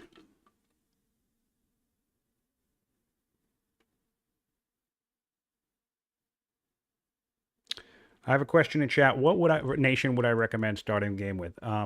Depends on if you're doing custom dynasties or if you're starting with the base dynasty. If you're gonna just boot up the game and play the game as intended, not intended, forgive me, with its default settings, no alterations, my suggestion would be Egypt, personally. The main reason why is I think the builder is one of the best opening archetypes in the game, and it really reduces the burden of developing your empire when all of your workers come out quicker. Another alternative to that would be Babylon, but I kind of don't really like Babylon's setup too much personally. But you get a scholar, and that solves the other issue that new players can run into, which is navigating the tech path, the tech tree. So yeah, scholars and builders will alleviate some pressure there. Of course, then there are champions nations, right? Champions, the other hurdle that you can run into is how fast you expand and the burden of tribal nations. All right, our players are back. The timer is on, and we're continuing the game. Honestly, really, the answer to that question, though, is just try a couple of nations, find out which one you like, and then stick with it. Can be any nation you want. I have 3 different things. I think my most played nation is Greece. My best nation is Egypt. And my favorite nation is the Hittites. So, you know, I don't even play my favorite nation is not even the nation that I've played the most games on. The games I've played the most on actually are Greece of all nations. And then the nation I've played the most games with isn't even the nation that I think I'm the best with. I think I'm actually, nor is it my favorite. I actually think I'm the best with Egypt. And then there are other nations that I pretty much never play, which is Rome. Rome's one of them. And then there are nations that I think I'm actually bad at, and Babylon is one of those. I really don't like playing Babylon too much, although I do, because it does have strong advantages. Persia was one that took me a while to get used to, because I really hated their starting tech layout. Really rough. If you don't have pastures around, it's really rough to not have any economic boosts to start the game. All right, so we have a settler lined up. We're not clearing any sites as Carthage yet. We need a worker. Hopefully this worker will scoot back up here to repair that fair. This is the most annoying location for a fair to be, because look, even though it's burning, you can't really see the timer or the icon in the city queue. Like, you can if you move in certain locations, but if you're just like hovering over the city attacking these bars, it kind of obscures that a little bit. So hopefully he doesn't forget that this thing is burning. Would be devastating to deal with. All right, so we have Assyria has eyes on Carthage. Can see the military buildup in the center of the map. It looks, this is going to be awkward. It looks like Carthage forgive me, is choosing to kind of go around the Numidians, and are they just going to go straight for the center of the map? I'll be fascinated by that. This is a Riders settler making his way out here. So that's another real nice benefit. You can plop this guy in the center of the map and he'll still be connected, right? Which will help ease the burden of development. Oh, yeah, and it's horse time. Look at this. This camel can do 12 damage to a horse unit. 10 even when it's in scrub. Love it. Really nice grab here. There's so many horse tribes on the map. That camel's going to come in clutch.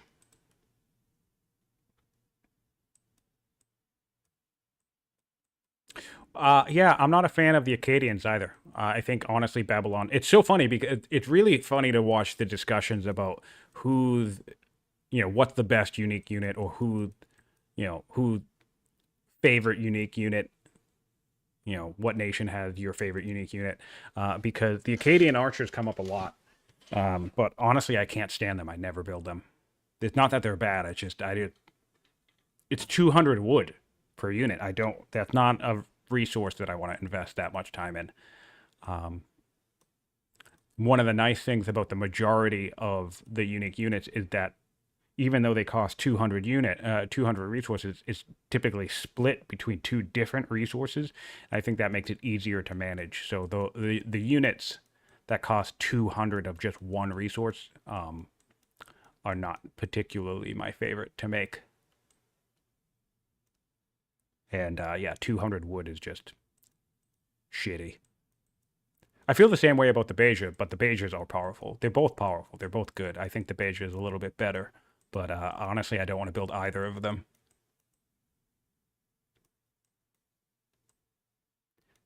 All right. We're getting nice flatland quarries, and this is nice. See, this is why I'd like to see more priority up here. We're building another mine. I want to put more priority on these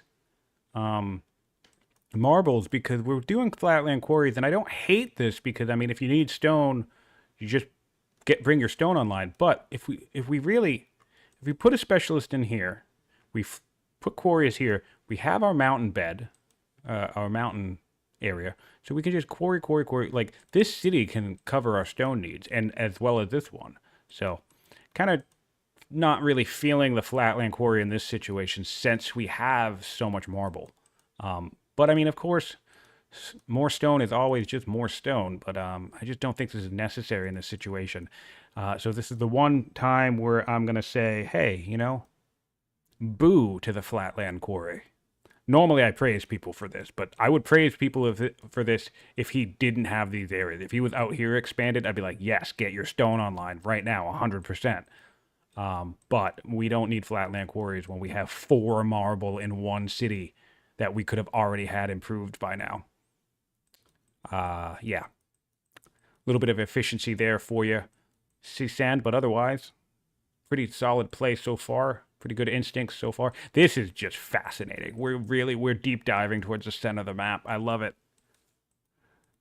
I hope this pays off. I hope we still have friendly. We're 256 into friendly relations, into friendly with Numidians. I really hope this pays off for Carthage and he just gets a tribal alliance with them. Because this is wild. Just completely bypassing like a line of tribal sites in your empire is just fascinating to me. I wouldn't even be surprised if he sends a trader worker out here to just connect a long ass road out here.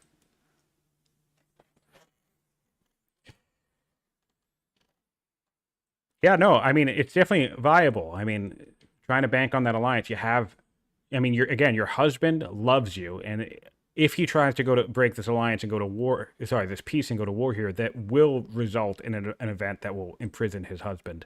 So, I mean, he contributed decent income here.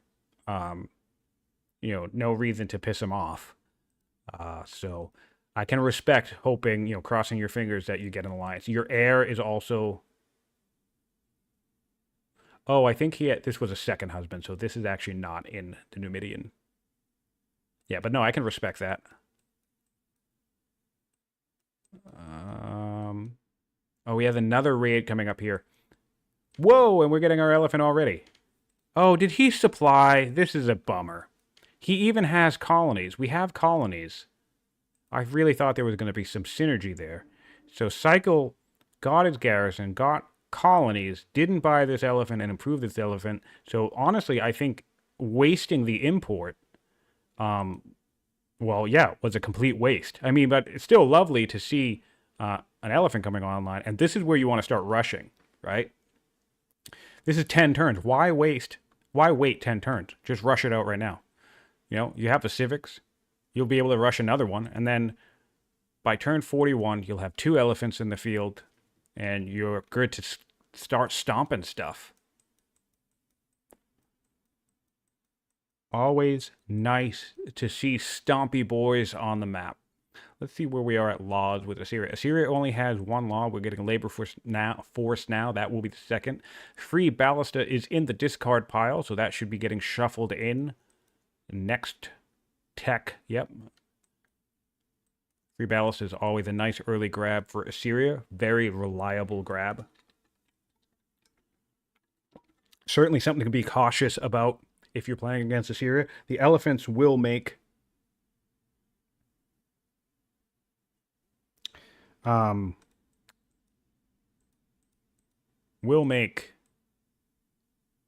sorry, forgive me, I'm having a brain fart. The elephants will make quick work of a ballista, though, if they can get close. So be curious to see if Assyria does have phalanx in queue.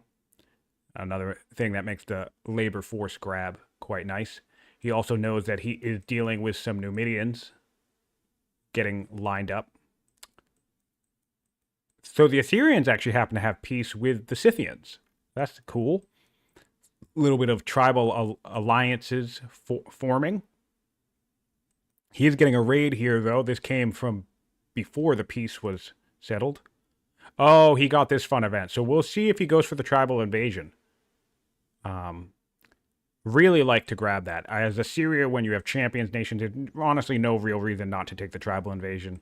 You just mess up the tribes when they show up, and it's a free 10 legitimacy. Really, really nice boost here. Pretty reliable to get to.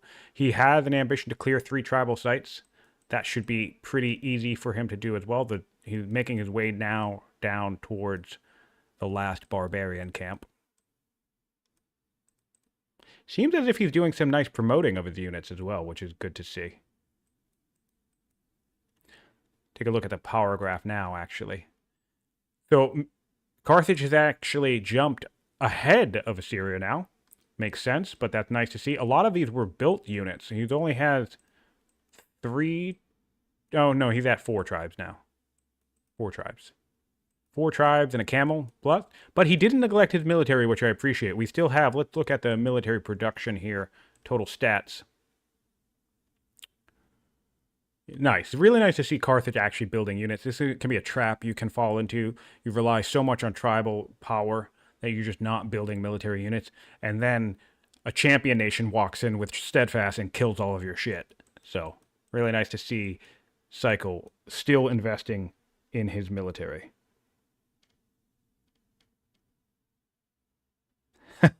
Somebody in chat says, if the nation's unique unit is not mounted, I'm immediately less interested in building them. Yeah, it's interesting. It's a bit of a catch-22 there. Because some of the mounted units are ranged units and some are not. But, I mean, I like the Hittites, I like Egypt, and so we're looking at ranged units. That's a good question. Did they farm horses for the Swift? Does not look like they have. But they always have the opportunity. I feel like that's a little less known. You know, sometimes there are some things out there that I think I want to like kind of do little PSAs on, because I've seen a couple of players who have even opened with a rider's capital, just like this, and at least one game somebody opened with a rider's capital and they started with Swift on their ruler, which of course, you know, isn't necessarily the worst thing. Just make sure you get it out of the way. But if you're expecting to see horses on the map, I think that's a waste of an opening attribute slot, because There is a very high, it's like 60-70% chance that you're going to get Swift if you run riders, which I like, by the way. I think sometimes it's easy to wonder, oh, is that a balance issue? I actually like that. I think I kind of consider it part of the perks of the family, even though it's like unofficial and you need to have game knowledge to be aware of it. But I actually like the idea that, hey, if you're riders, you can kind of choose to opt in Swift or 50 XP in your game when you kind of like when you feel like it. You could save that for a later ruler. You could get a zealot and then run your scouts into the world searching for horses to try and get a swift zealot like on your command. And personally, I actually like that. I think that's cool. But of course, you do need to know about it. You do need to be aware that that's happening. Do I have music on? I don't think I do. Yeah, we're muted. I apologize. I play the game muted when I play, so I always forget to turn it back off when watching these streams, and I don't wear headphones or anything. Everything on my computer is muted. So, apologies to that. Doing a miner up north. Right, that's pretty decent. We could use a little bit more income, I suppose. We have another worker up here, too. Let's take another look at that worker economy for both players. Oh, nice. 6 for Carthage, 5 for Seasand, Assyria. So they're keeping pace in their worker development. Really nice to see that as well. 5 specialists for Carthage compared to 3. 18 for Assyria. 18 improvements, forgive me, for Assyria versus 14 for Carthage. So they're kind of like neck and neck, and when it comes to development, they just have like, you know, Carthage has more specialists, but Assyria has more improvements, things like that. Similar workers. Science, neck and neck. Orders, advantage, Carthage. And then now at this point, military score, advantage, Carthage. So it would be interesting. I feel like Assyria certainly had a smoother start to the game, but I'd be curious and interested to see if Carthage can start rising above in momentum. Yeah, will be interesting to see. Really love the use of the granary here. This is exactly how you want to use your granaries. And even right here, right? I think some people get a little too fixated on having like a granary perfectly surrounded by farms. This is the next spot that you want to put another granary right here, because this 60% boost on these granaries, right? You want that magnifying the best possible thing in your city. And going back to the logic of growth, right? We want to boost growth. These tiles are the only thing that can give us growth. So rather than putting a granary like out here and getting like a perfect farm adjacency, I would even toss my second developing granary right in this spot so we can get this like perfect double wheat diamond, perfectly enhanced, and really just drive up the growth of this city. Or even, I would even put a granary here if I didn't have another good spot for it. You know, I always surround my wheats with well, I'd probably put it here. That way I could put a farm in between both granaries, a regular farm, right? But I always prioritize granaries around wheat rather than just putting them aimlessly out. It's not, forgive me, it's not aimless. It's people trying to maximize the perfect adjacency for regular farms, but I think you can miss the benefit of being able to enhance growth. All right, we're making solid progress on this central site as Carthage, and we'll be able to settle it right away. So Carthage takes the center of the map. And I want to go back to scouting here. So Carthage has revealed the majority of the map. Makes sense with the early 2 starting scouts. And let's take a comparison over here for Assyria. And Assyria has not yet fully revealed much of the map. Still a lot of this bottom corridor unrevealed. Still doesn't quite have eyes on Carthage itself. He kind of hit the center and saw this movement from Carthage and kind of decided to keep eyes on it.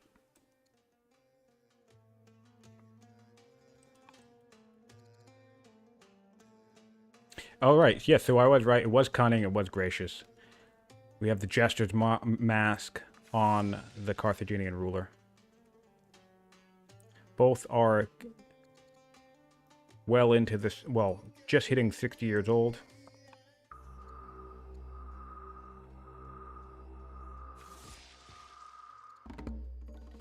Ooh, we can get more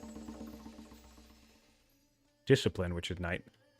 This is always a risky event. I never like to take this option because it can result in your ruler dying. So I always just disappoint whoever the heck is asking me this and just take the 2 discipline.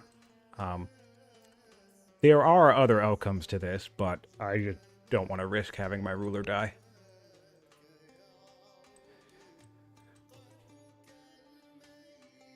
All right, we have a raid. Did we take the invasion? Let's take a look. Yes, we did. Awesome. Love to see it. No reason for Assyria to be afraid of a tribal invasion, and that's why... This is actually good news for Carthage, because these tribal units are going to start migrating. All of these units. We just declared war on the Scythians, right? So all of these units are going to start migrating towards Assyria, emptying the lands of the northern plains, clearing the way for Carthage to be able to stake his claim on these central sites. He can't quite see these sites. Again, let's take a check. He does know they're there, though. So he can start moving north, and he's going to have less of an issue clearing these camps as they empty the land. That's cool. It would have been funny if the Numidians tribally invaded Assyria. And one thing that I like to do, I like to pay attention to these because I don't think either player is really in a position to do this now, but I have played games where I was in a position to kind of follow the invasion into my enemy and attack with the same timing.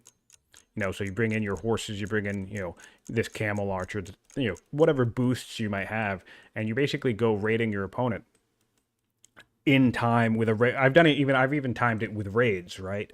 And it can be, the sheer number of units coming at once can be difficult to deal with, even though the tribal units are weaker. And sometimes in the cases of raids and invasion, I even just let the NPC units take the cities for me. I don't even bother taking territory. I just start focus firing on military units while my enemy cities are falling. It's worked out once or twice in my favor when I've done that. Certainly not the most reliable strategy, but it's certainly something you can keep an eye out for if you have the ability to kind of time an assault with a raid or an invasion. It can be fun. All right, we have... we have a 2-turn sailor coming up to inhabit this. And I really like this too, by the way. This is important to highlight for newer players. As long as you have the timing to expand into the location, you don't need to guard a city site. This is true even in single player. You can sometimes run the risk of having a computer player take the site, and that certainly happened to me. But I think it's common when you're experienced with the game to just let sites hang. That allows you, like I was saying earlier with the expanding Assyrian army, that allows you to keep the momentum of having your units moving across the map and killing units and expanding. Oh, this is going to be a tough spot for Assyria. Because this settler will be finished and will be able to take this site before it respawns. So you can lose track. I've certainly had city sites respawn while I've been trying to, you know, do this micro. But that's one little way you can increase efficiency there, clearing. All right, so freedom and slavery. I would, at this point, while we are still expanding, we're expanded enough that I think we'll probably go for slavery here as Assyria.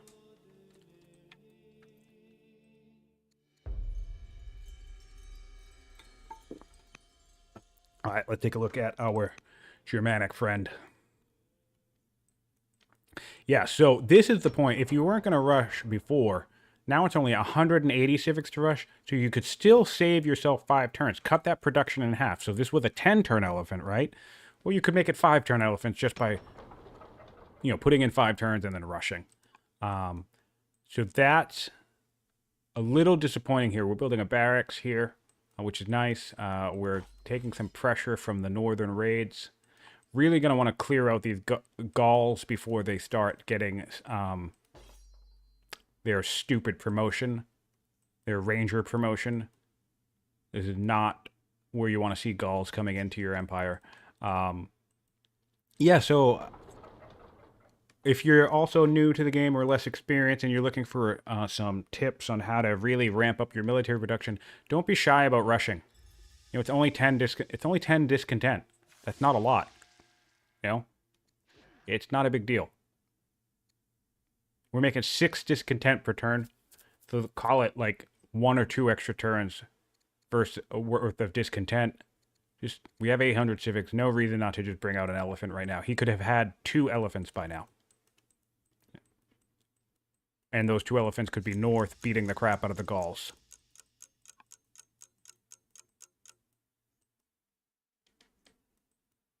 Rushing. If you haven't checked out my video on rushing on my YouTube channel, definitely check it out. It's more of a broad overview. It's only like 20 minutes long, but gives a quick rundown of how the rush mechanics works, and I definitely think it is arguably the most powerful mechanic in the game that the player can use, and I suspect it is wildly underutilized by most players.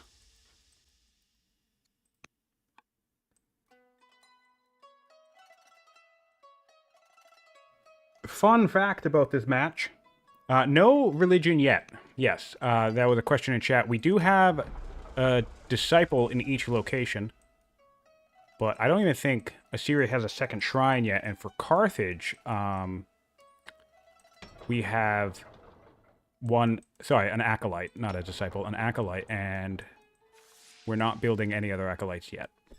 So both are pretty much halfway to getting Zoro if they want it. Fun fact about this match, whoever wins this match will be my first opponent. So if you're joining us and you haven't heard me say that at the start of this game, it's going to be very exciting. I'm getting a bird's eye view of the competition right now. And at long last, after 3 or 4 weeks, I will finally enter the tournament. Very, very excited to be participating. I'm very much looking forward to my first game. And the progression of the bracket that I'm on does feel a little daunting, I'll admit. I will imagine that I shall encounter Aaron or Fluffy or Alcaris relatively quickly in the tournament. Or, you know, maybe I'll get sent down to elimination early and I can have some fun down there. I think the elimination bracket, I'm not familiar with competitive sports, so I think the double elimination bracket is a really cool way to do this. We're getting metaphysics. Interesting grab here. Getting metaphysics on Carthage. With navigation, that does open up an early cartography, but I don't really think we need this. Triremes could be fun. If we got Portcullis, let's take a look. Who is the smarter person right now? They're both competent, but you can still steal research. You can still steal research at competent. So I'm sure somewhere along the way in this tournament, we'll see a Portcullis cartography grab and actually have it pay off. I think it's trickier to make work, but we actually haven't seen much Portcullis. Certainly not early on. We have 2 tournament games that have gone quite late, and Portcullis played a factor. But I'd like to see a little bit more agent network use in some of the earlier games. But again, tricky to make work.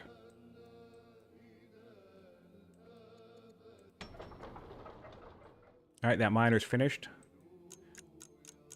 We're going Odeons. We have a couple of Odeons now. Interesting. Going for a settler. 10-turn settler. See, I don't really like that. I'd rather... This is the type of the queue juggling. Even though, yes, we can do 2-turn warriors, right? I just think 10 turns is a lot of time to settler. So I could have a settler, right? I could have a settler and 2 warriors in the time this one city takes me to build a settler. So, I mean, then the question becomes, well, what do you build instead? Maybe rather a military unit. Or maybe build a treasury. Or maybe just run council. Or festival to get growth. That's the other thing. This is going to freeze your growth for 9 turns, right? So run festival, get growth, and build a poet, another specialist. You know, get your science momentum up and running. So this is one of the things about that build queue juggling I was talking about. That oh, and this camp's going to respawn, isn't it? That sucks. Hopefully he catches this early, and will force march to this location. Really curious what's going to happen there. But yeah, that's part of the thing about build queue juggling. Literally in the turn it takes this city to build 1 settler. This city can build a settler and 2 warriors. So, I mean, you could always do both. You could build a settler here and then still build a settler here because you have plenty of sites to expand to. There's going to be 4 empty sites soon. So, yeah, he has another settler coming out, which is alright. Also, this goes back to it. If this city was connected, this would be an 8-turn settler. So that's another value of having connected status in your city. You shave 2 turns, 2 entire turns off of your first settler in the city. So that's why settling along rivers can be very useful.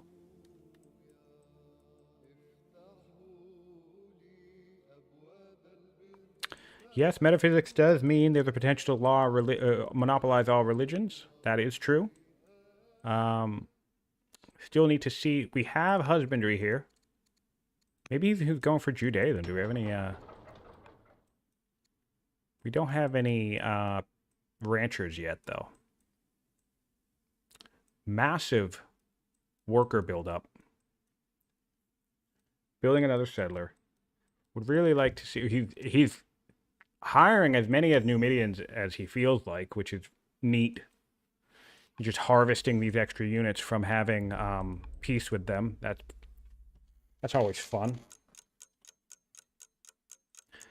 In an ironic twist, though, once Assyria settles this location, right, it will be close enough for this camp to raid Assyria, and since it will walk through Carthaginian lands, he runs the risk of having these raiders aggro him.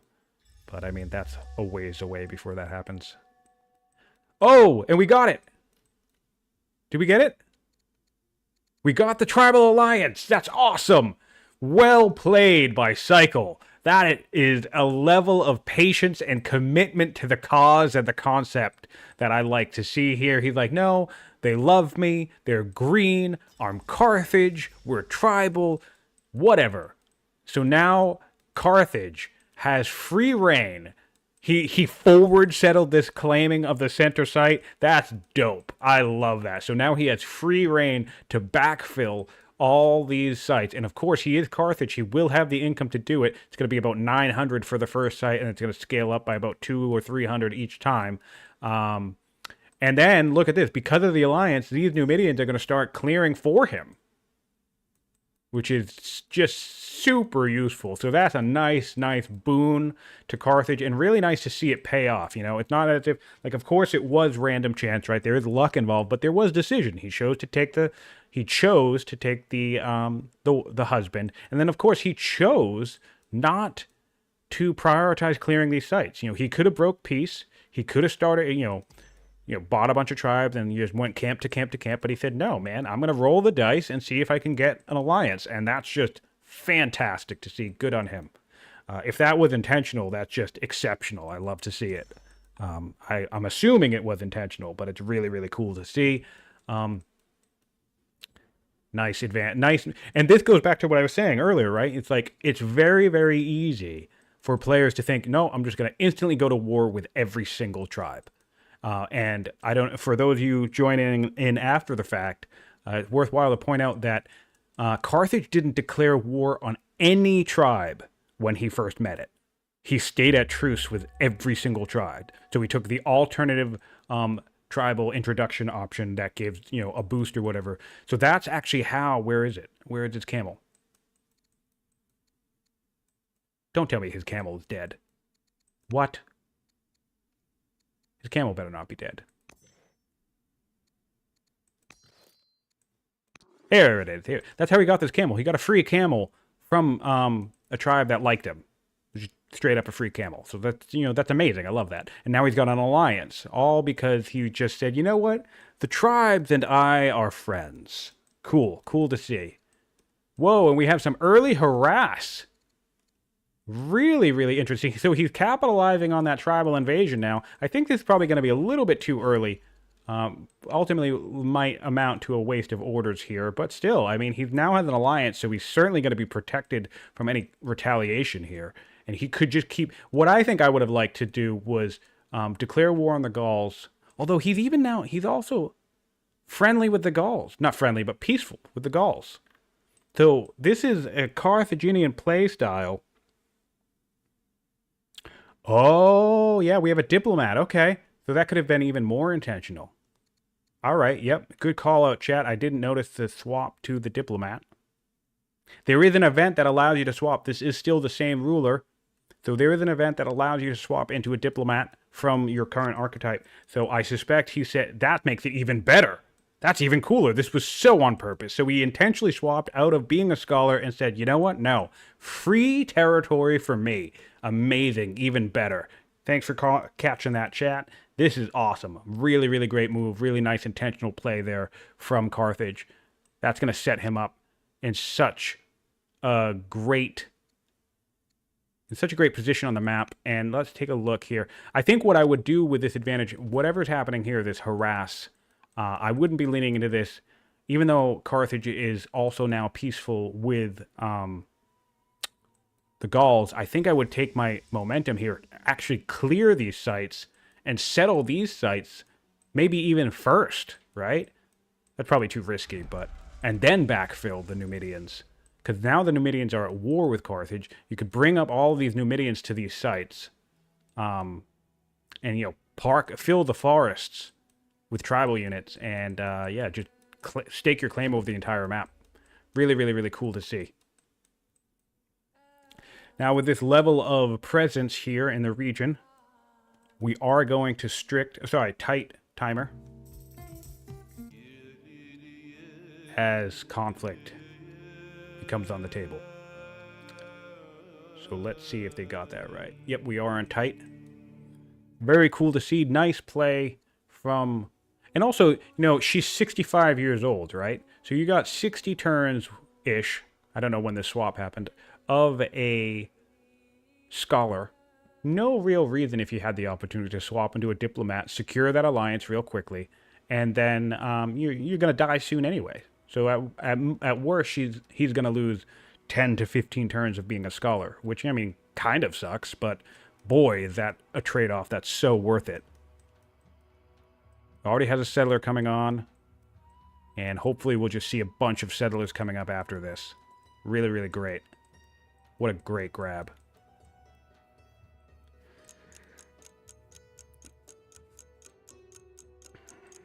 All right, so Seasand he is in a pickle now because he still has to expand. He's still expanding towards the tribe that's invading him, right? So he's going to be paced a little awkwardly here. He has some harass coming in.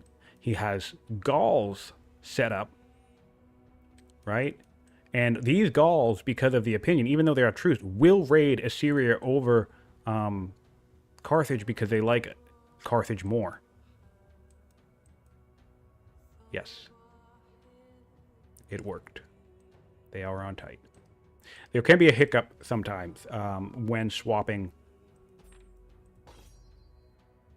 Yeah, it is his turn, and he might have an order issue. Yeah, that's fine. So the issue with swapping to tight, that if you're second, you can run into that situation where you basically spent all your orders before it swapped. But that's fine. He already took his turn.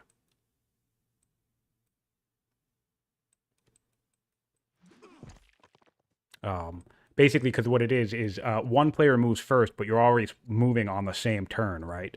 So it was turn 48 for both for everybody, and Carthage had done a bunch of moves. Probably put these units in visibility to Assyria, so then Assyria would have swapped from simultaneous to tight and resumed taking their turn. So there can be a little bit of a hiccup when swapping, depending on the timing of that. And we've seen that in another game where it was a little bit of an issue where the turn taking out of order, but that there should be no issue here with how that went down.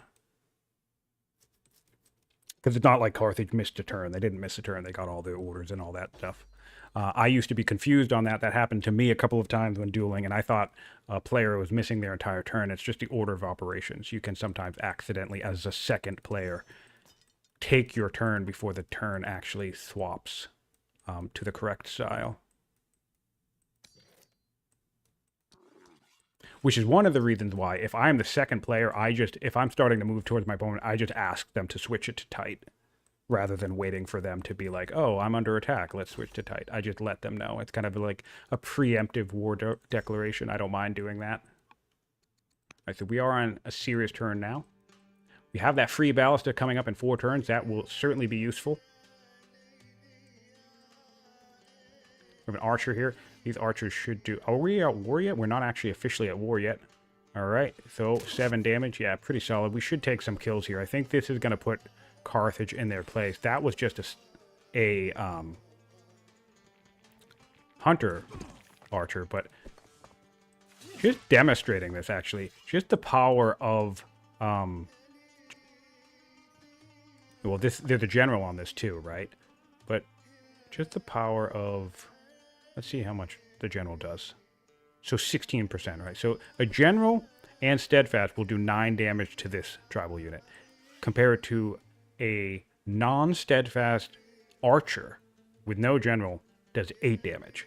So I'm pretty sure even if this unit didn't have the general on it, both of these units would do 8 damage to this unit. So I think that's another thing that can get overlooked with these bonuses, right? A slinger with a 25% chance to attack is actually similar to an archer without any promotions. So that's one of the values of getting your units very well promoted too. We've seen that in the tournament so far.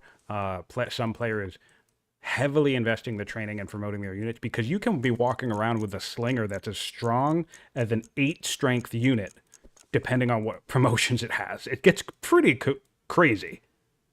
Because you figure if you had like Warden and Besieger, right, that's plus 50%. And then if you have Heckler and you're attacking into another unit that's on an urban tile, well, that's going to be like another 75% boost in total. So it really compounds promotions, that is. And then, of course, the generals. The generals can boost things even further. Ooh, this is a really nice slinger here. We have a little bit of crit chance. We have marksman. Sorry, marksman is here. And then we have Eagle Eye. It's really cool to see the German here. I'm not even going to remotely attempt to pronounce any of it, but it's still cool to read.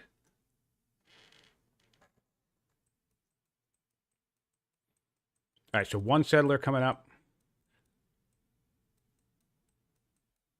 Yeah, man, he's in such a nice spot now. He's just free reign. And then there's the other thing. So for those who don't know, let's say, I think he's not going to do it this way. I think he's going to go deep first, which is unfortunate, because if you settle this site, right, obviously we have these tribal units aggroing this stuff, right? But how it normally works, because these guys don't have anything to do, right? If you settle a site, the tribal units that are hanging around will just gradually migrate to the next camp.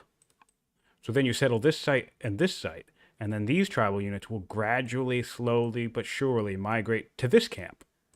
And then you settle this site. And there's no more Numidian camps on the map, but now you have all of your Numidian forces on your front line. And then if you're really troll, you do what I do, and you break the peace, and they all turn into raiders and start raiding your opponent. Not break the peace, you break the alliance. And then they turn into raiders, and they start raiding your opponent. Because tribes and alliances do not raid. But you can force them to if you just downgrade back to peace. And I've done that before, and it's kind of funny. It's kind of funny. Or, you can just keep them on your side. Or if you're Carthage, you can just keep buying them all indefinitely. It's certainly possible to get a fully promoted unit this early.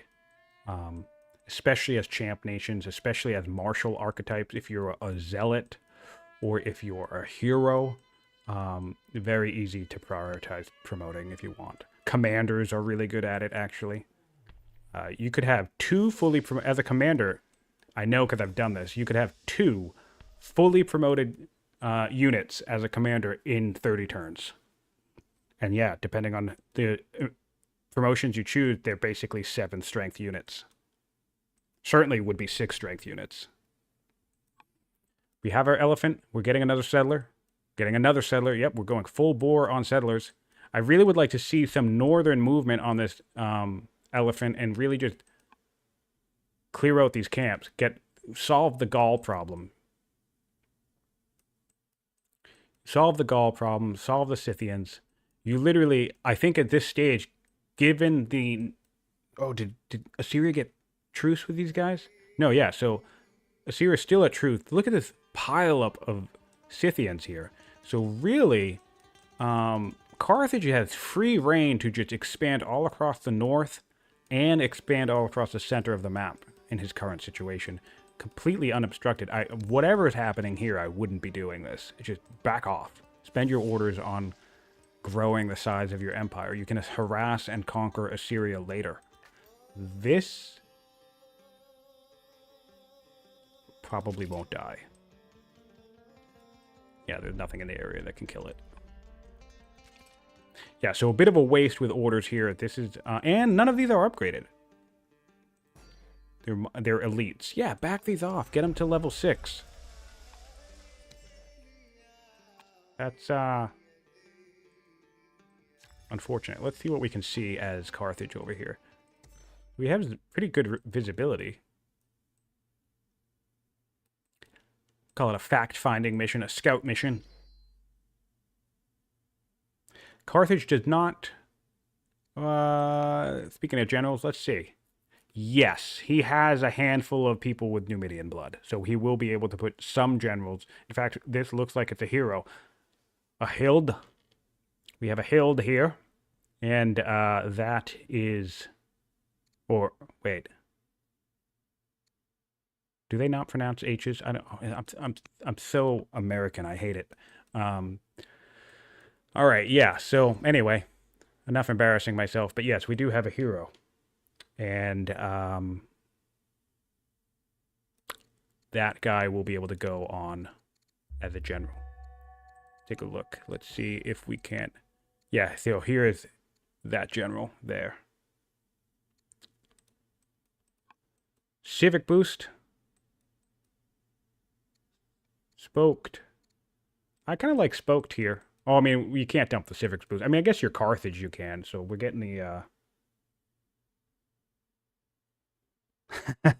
yeah, swift, bitter hero. Yep.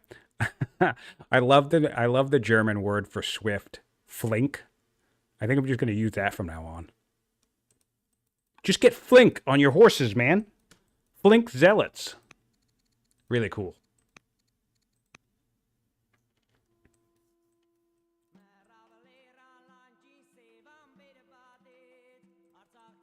All right, so I think this is shaping up to be a strong game. Really nice early momentum from Carthage. Assyria here, but you know, a little bit of a slowdown on the Carthage side of things. But the whole peace situation really paid off. Nice investment there. Let's take a look at some overall stats for where we're at. Assyria is starting to keep its lead here. Are we still on our starting scholar? We are. Nice 67-year-old scholar. Crazy. We are on regular mortality, right? Yep, it's standard. Yep, so he's just a nicely long-lived ruler. And this is the dip we take as Carthage from dumping the scholar on our end. So yeah. Oh no, actually that doesn't really make much sense, does it? Because I don't think we were a diplomat the whole time. I think we did that. Oh no, maybe. Yeah. Oh, I was looking at the ages. I said it was a 60-turn scholar, but we're actually on turn 50. That was my bad. Yeah, so yeah, We dumped the scholar here, so we're looking at a 12 science lead for Assyria for the moment. And let's take a look at the heir again. We now, interestingly enough, wow, we have a diplomat, intelligent, romantic heir for the Assyrians. So maybe we see Assyria decide to mend the fence with the Scythians and bring his own horse tribes into the game. Yep, we have Silver Jubilee in the game. They will have reigned for 50 years at this point, I believe. Yep, one more turn. We need one more turn. And we'll have the 50 Jubilee for both rulers.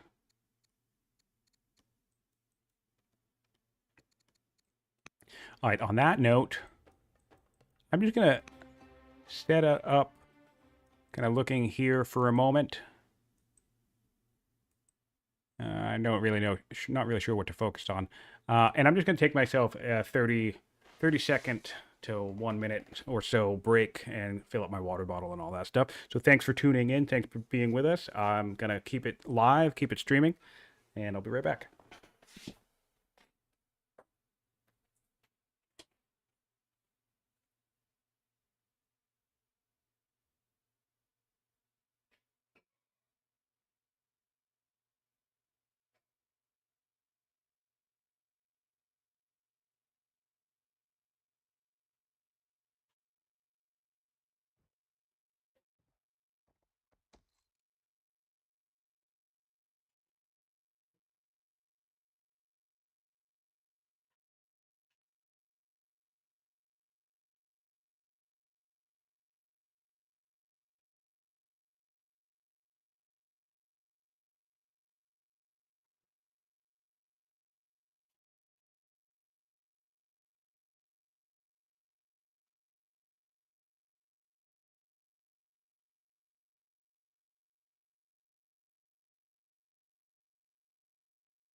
All right, and we are back. Unfortunately, take a look over here at Assyria. Let's see if I can catch that event. Nope. I don't think I'm going to catch it. Didn't see what we chose for the Silver Jubilee on Assyria. That's all right, though. So thanks for sticking with us in chat. Thanks for watching. If you're watching after the fact on YouTube, please like, please subscribe. And we have our first wonder in the game. Assyria securing the pyramids. Always a solid grab. He still only has 2 laws. So certainly grabbing the pyramids is going to be a nice boon for Assyria, since one of the key advantages on the Carthaginian side of the map is just endless civics. So the last thing you want to see in a game with the pyramids is see Carthage get the pyramids to themselves. So really nice to see Assyria go ahead and grab that. And in fact, 50 turns in the game, I haven't done a single wonder check. So let's take a look at what we're dealing with. We have the Yaz, one of my favorite wonders. We have the Oracle, Ziggurat, Jirwan. Necropolis is pretty good. Jebel Barkal could come in handy.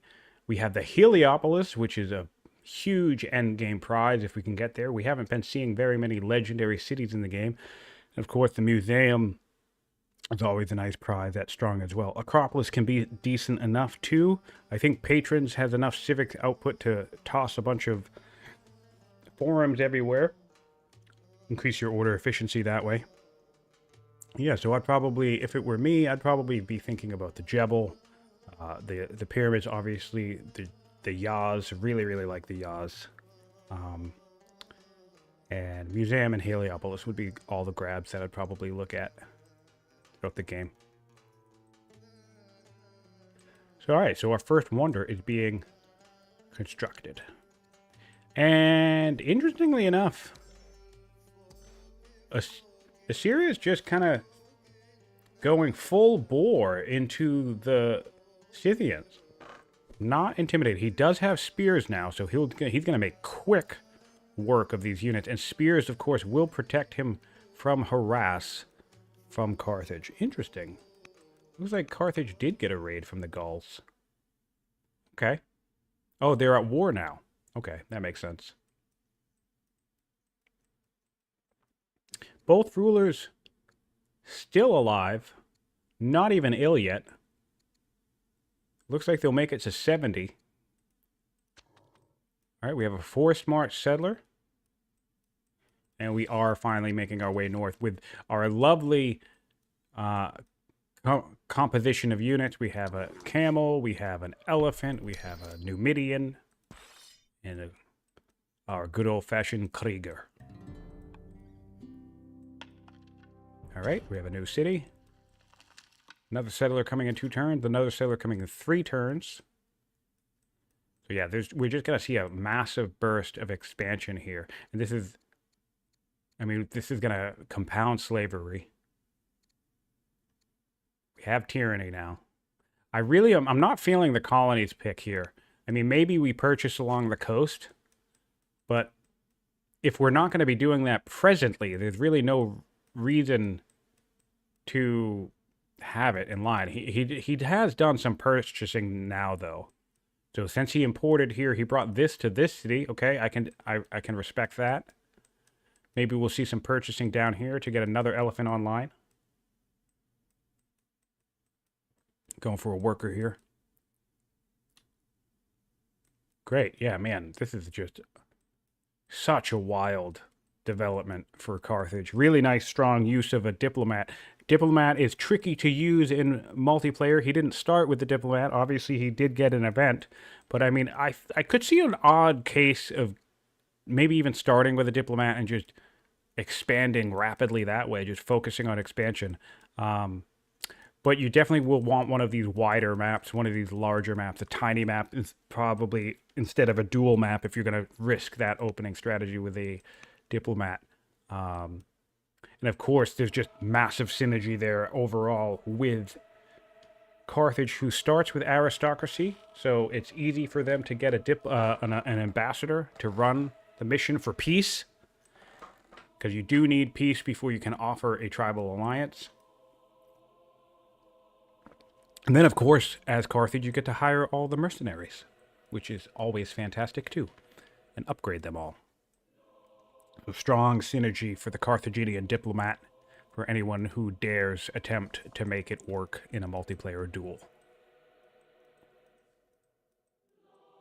Nice, we're getting some more scouts on, like to see that, another settler. This camp did respawn, which is a bit of a bummer that we didn't catch that and prioritize that, because now all of our units have kind of like forward momentum. They're all over here. We're going to have to backtrack to get this camp. We don't really need to, because barbarian camps do not raid. So unless this transforms into a tribal camp before all the tribes are cleared, we won't actually need to worry about this. But I mean, of course, it is another city that we could get.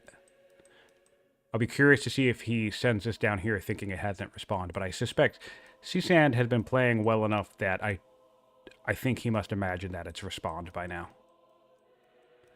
Wow, and we've already cleared this site. We just dove right in with these units. This spear just took no time at all to claim this site. Let's see if Carthage can spot that. No, they cannot. Nice. So Assyria is staking their claim along the central river that will protect his side of the map. There are still central sites for him to claim as well if he dare advance further. 5 turns on steel for cycle. I really think I would prefer... I mean, although we're seeing spears, so never mind. We already got our eyes on some spears, so never mind. We don't want chariots now. They will be useful on this map, though, even despite spears, because it's of the distance. You know, that mobility will really, really come in handy. At some point, would like to see a worker start building a massive highway all the way to the center of the map. Oh, look at this. He's just been buying all of these tribes. What he's not doing, though, he has 1,600 training in the bank. I want to see 6 strength unit. All right, so this is 5, but I feel like he's just buying them at the high level. I don't think he's aware of the fact that you can upgrade them, which is a damn shame if that's true. That'll be really unfortunate. This elephant should be sent over here to help clearing.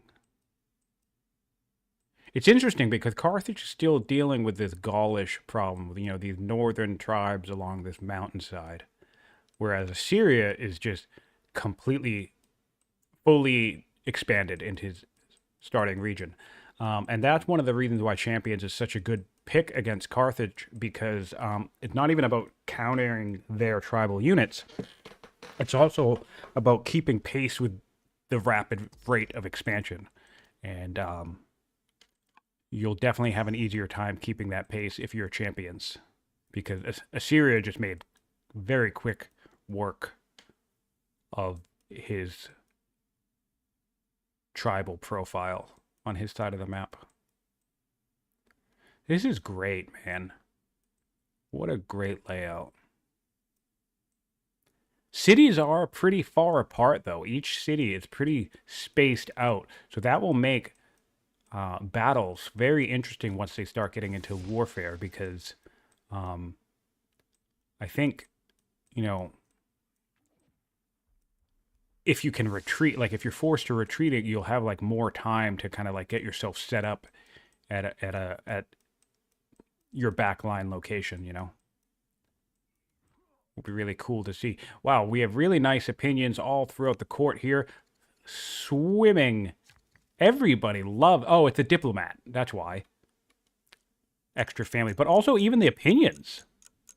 That's a diplomat. Oh, that's a diplomat. That's a judge. That's a judge. That's a diplomat. Yeah, man. This is crazy. Amazing, amazing good opinion on this family. Over 500 in the riders. Can you believe that? Crazy. Only over 500 opinion with the riders. That's incredible. Really, really nice, strong political situation in Carthage.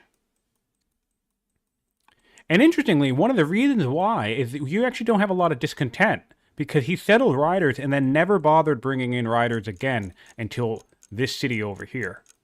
So there's a very small amount of discontent impacting. If we compare over here, actually, no, it's pretty small across the board. Well, Statesman's a good example. 160 discontent on Statesman, as opposed to just the 100 on riders. But there's only 100 on champs. Sorry, not champs, traders as well. So really nice political situation in Carthage. Let's take a peek at the deal with Assyria, see how they're doing.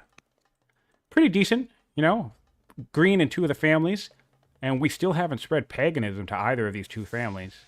So there's room to grow there. So both nations doing well on opinion. But Carthage is in a bit of a golden age. Our ballista is online. And we are starting to build our road network.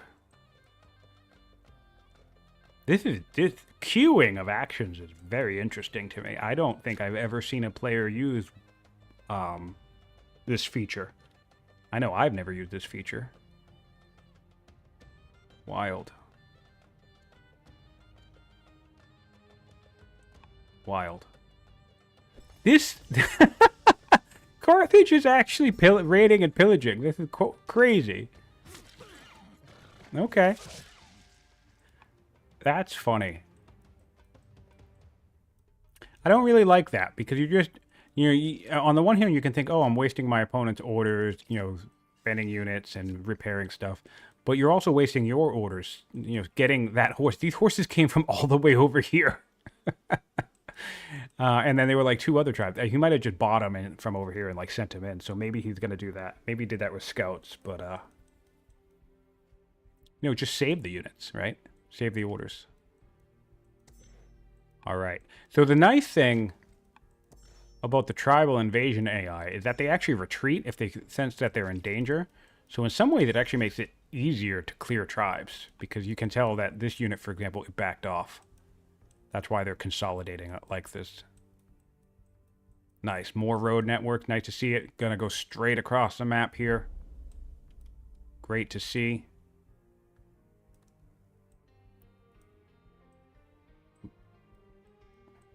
Really great to see getting another archer online, another worker. Really nice resources on this map. Like lots of great resources. Getting navigation, which will be our 3rd law. And by the time we're ready to adopt navigation, we will only need to wait 1 turn for the pyramids to finish. That's nice.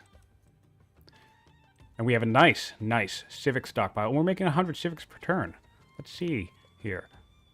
Compared to 76 civics for Carthage. But of course, Carthage is Carthage. They don't need civics income. They have a massive stockpile.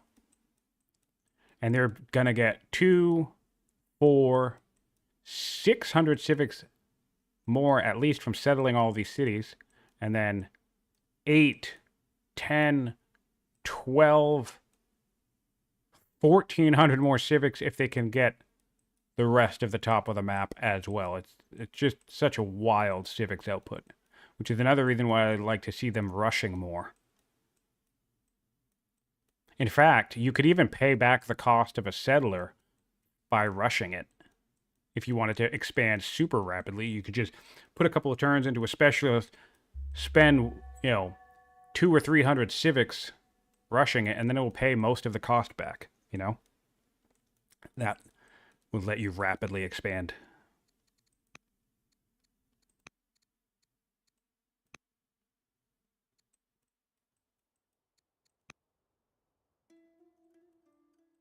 All right, we're making way into the north with our elephants. Gonna bring up our camel soon.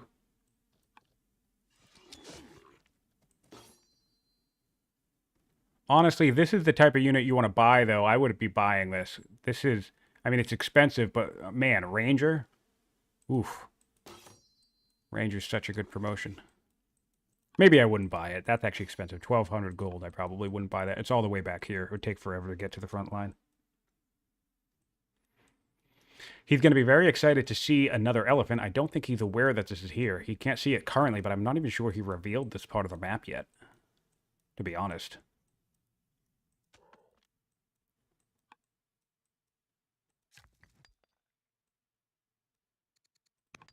He still also needs to put shrines in his other families. So most of this opinion, all of this opinion actually, isn't even without the extra 176 that you can get from paganism. That's crazy. All right, 7 turns on an elephant. And again, plenty of opportunity to rush if you want.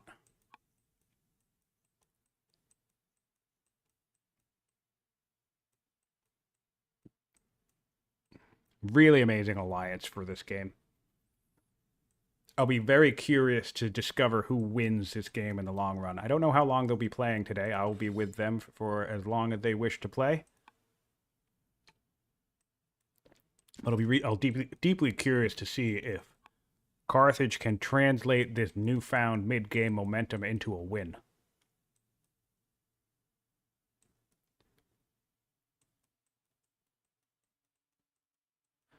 It's interesting, this larger map makes it almost a little bit more difficult to track what's actually going on because there's so much to pan across. Which I like. I think that's cool. Oh, we have a first notification. Let's see if I can spot it. I just saw... Here we go. All right. Of course, it's in German, so I don't know what it says. Fallon Stellar Neapolis. If anybody wants to... We have a couple of Germans in the trap.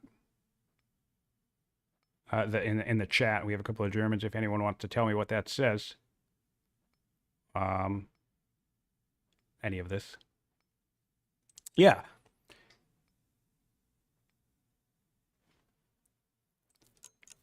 Yes, he also could use this conversion. That's actually a great way to do it too. Rather than spending time to build the shrines, you could use your ruler to convert 1 or 2 people from each family, and then it will convert automatically, and it will stay in that religion pretty much for the rest of the game, even if shrines don't show up.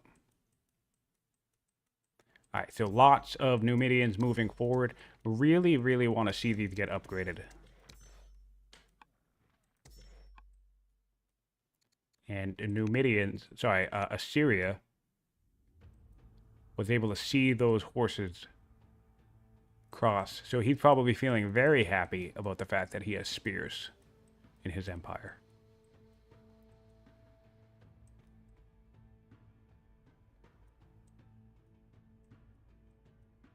All right, here we are with... We have the first death of a ruler in the game. And now both people are diplomats. So even our... That's funny. Even our opponents are friendly with each other. That's funny. They're on good terms, our opponents. Okay. You get the grain dole. Ooh, you can become warlike. I don't think she has... No, she doesn't have a captured city yet. And what do we have? We have the ability to get more culture, lump sum of food if we want it, or a new archer. I'd probably take the food or archer. How close are we to strong? The culture might be worth it too, to be honest, actually. I like events that give culture boosts. Yeah, I could see taking any one of those. We took the archer, it looks like. Yes, we took the archer. Alright, makes sense. Can't go wrong with another military unit. Alright, we have our road network. See, this is what this is I don't like. Why did we go up rather than just directly across? Straight lines, people. Straight lines. You just go straight, because especially as you go into... Look at this. Your city site's here too, right? So you just go straight line, straight line, straight line, straight line, straight line.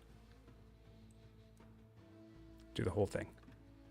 Because if as your unit moves up and down, you can waste movement points. Because you do 1, 2 up here. Even if it's technically like faster, right? It's going to be even faster if you just go straight across.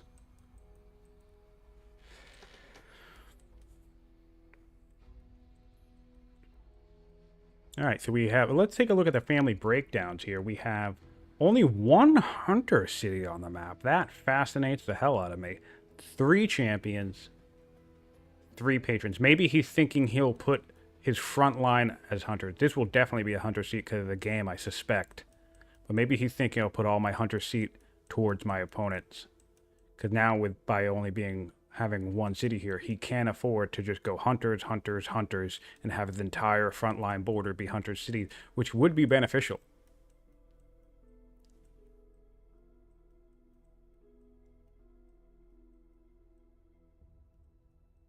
Where are we on settlers? Take a look here. No active settlers currently out. We do have 1... Whoa, we're building another scout. All right, we really want vision in this map. Okay, I can appreciate that. Do we have portcullis? We don't have portcullis toggled. And of course, we're quite a ways away from it. So, but I mean, vision is important in this arena, so I don't hate building a couple of extra scouts. It certainly is a wide enough map, and I mean from top to bottom, so long, I guess? I don't know. It certainly is enough territory to cover that having 3 or 4 scouts all up in these hills and woods would be useful in addition to having more back in the the rest of the territory. Having more vision on your opponent will come in handy in these larger maps.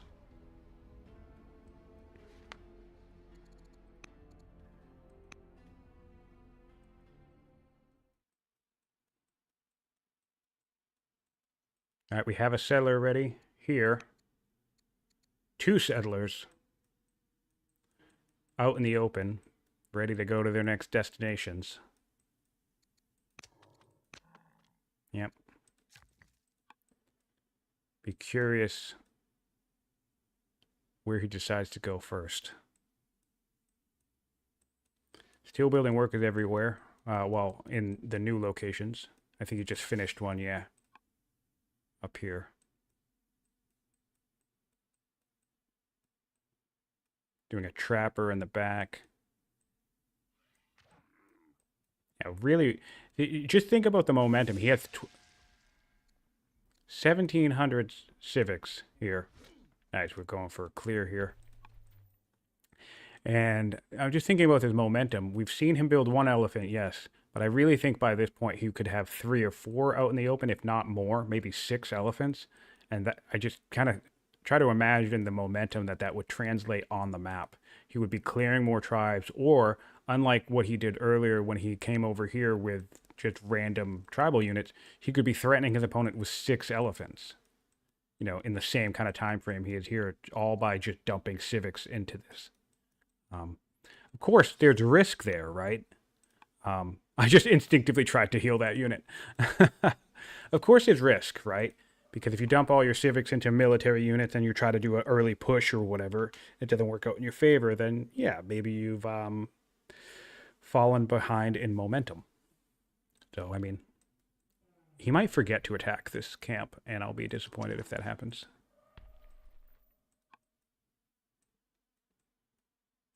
This one's coming up here. This settler is coming up here to settle this location, which if we like, that'll get these units migrating towards the west.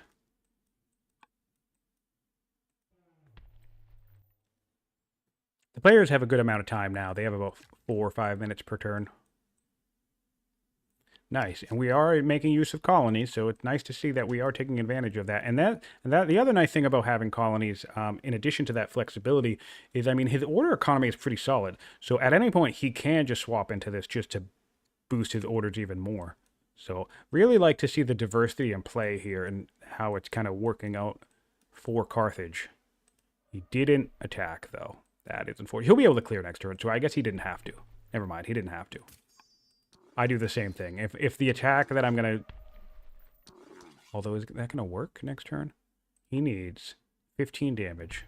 That's 7, 11... Oh, he might not have that next turn either. But sometimes, if I can't clear the camp this turn, then I don't bother attacking it.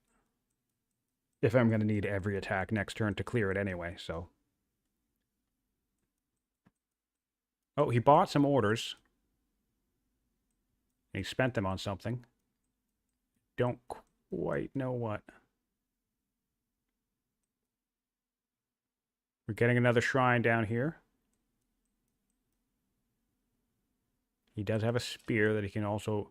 He has another raid coming in from these Gauls. So these Gauls are harassing. And this, yeah, this nomad is still not upgraded. Really unfortunate.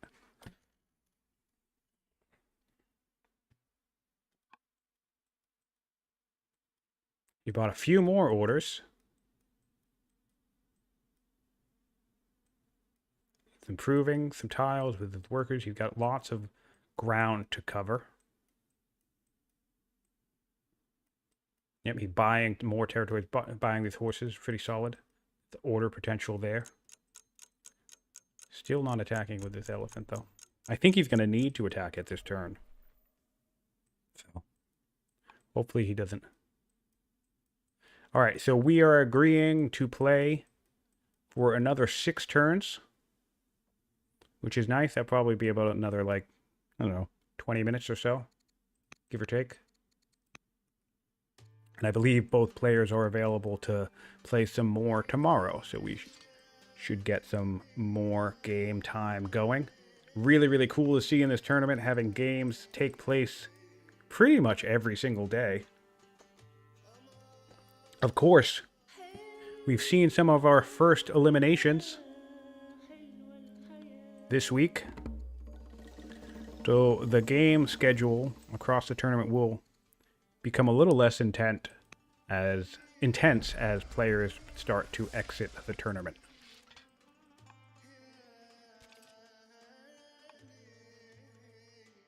Let's take a look at the overall economies here. We have 100 stone per turn, 56 metal, 14 food, and we have a deficit on gold for Assyria. Compared to 126 food, 53 iron, and 20 stone for Carthage, and then obviously massive stockpiles of Carthage gold. So yeah, 55 turns. 55 turns for Assyria to get this 4 marble site. You know, they're going to get it in just a couple of turns now. Compared to Assyria, who settled this city. I can even actually tell us. Nisibis. Let's take a look here.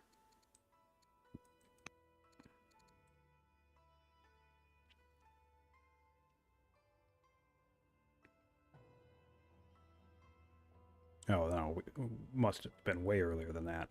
18. Turn 18, they settled the 4 marble site. So that's a difference of about 32 to 30, about 40 turns. In fact, because, yeah, no, 30 turns. No, actually, yeah, no, 40 turns. Yeah, so he'll probably settle this site either next turn or the turn after. So 57, and it was settled for Assyria on turn 18. So that's a 40 turn difference on such a high value site. Really cool to see that type of discrepancy between both players of like, who gets what. Yeah, and you can even do that. Someone in chat mentioned that also another way you can utilize the heavy rushing is you could rush out your officers. Normally what I would do is you'd hard build the apprentices and then just rush yourself to master and elder. I am less inclined to do that with civics, but it's certainly a viable option. One great example where I'll do that is if it's available, I'll almost always rush the elder spot. Not always, that's an exaggeration, but I am not opposed to rushing the elder shopkeeper with civics because it's basically worth 2 laws anyway in terms of its output. So, but certainly, yeah, you could use civics rushing to boost your economy.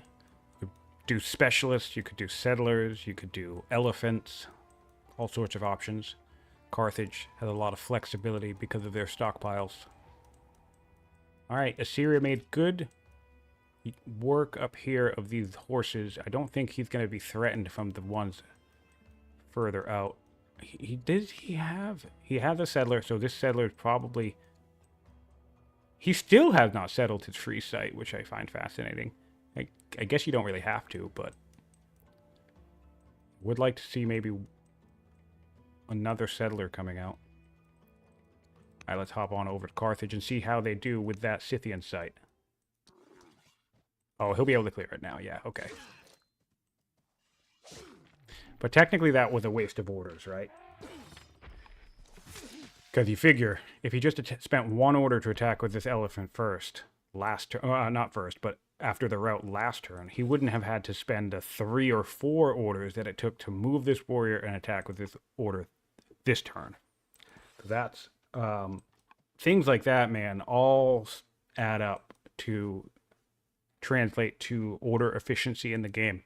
Something as simple as not attacking versus attacking, or, you know, what units you used. All right, so here he goes. 55, turn 55, we've secured our prized 3 stone site. 4 statesman cities, 2 riders, 2 traders. I suppose he'll probably settle this one, riders.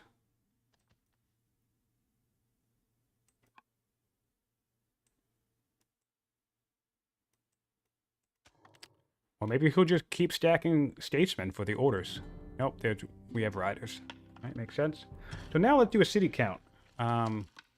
9 cities for Carthage, to 7 for Assyria. So interestingly enough, they did have the same number of cities just a moment ago before these two cities were settled.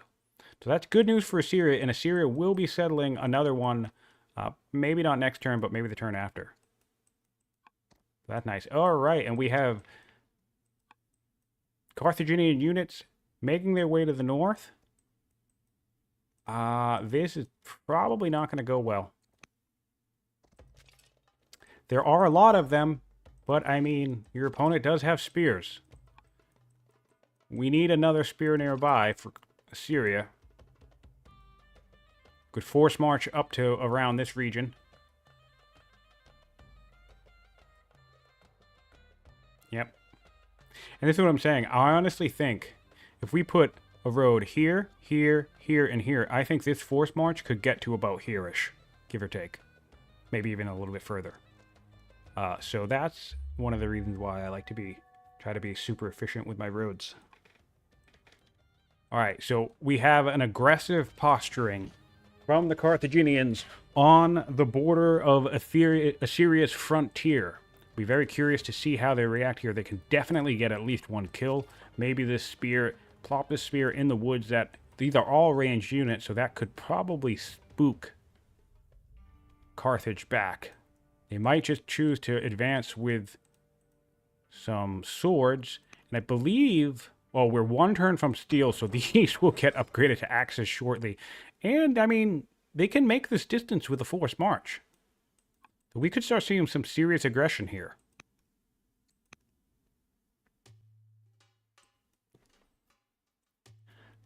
In classic fashion, things heating up just as the first half of the game is rounding towards its conclusion.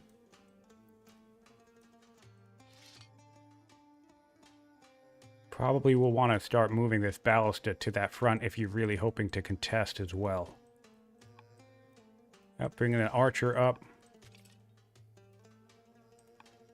Let's take a look at this order economy. I think we're squarely... This is amazing, too, because we have a clear boost. And, of course, it makes sense because we have riders and statesmen, right? So, clear orders advantage for Carthage, but they don't even have serfdom adopted. So, they could just get another 4 orders at any point. If a real serious war breaks out, then Carthage can just dip himself into serfdom and get an extra 4 orders per turn for wartime. Nice to see. All right, he's holding his ground here with the archer. And he did the correct thing and put this spear in the woods.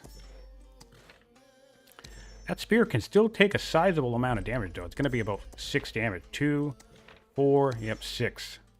At least. Damage. It is a hero, so it will be able to heal up. Probably want to upgrade an... Yep. Oh, no, that's a general. Okay. I probably would have upgraded another spear. And we have some decisions here to make. All right, sticking with navigation. He's going to need that. That's going to help him recoup some orders here.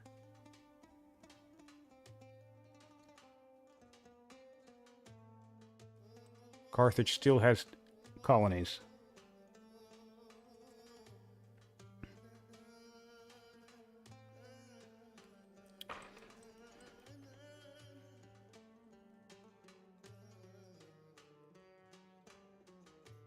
Of course, the more you kill stuff when you're Assyria, the better your order economy becomes.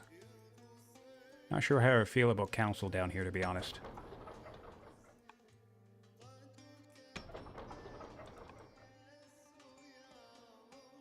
Would like to see some more military units being built. And also, no movement on this ballista yet. Really should be seeing this move up.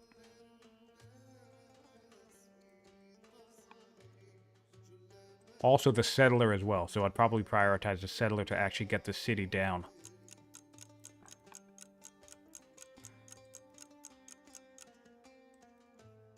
Alright, not seeing...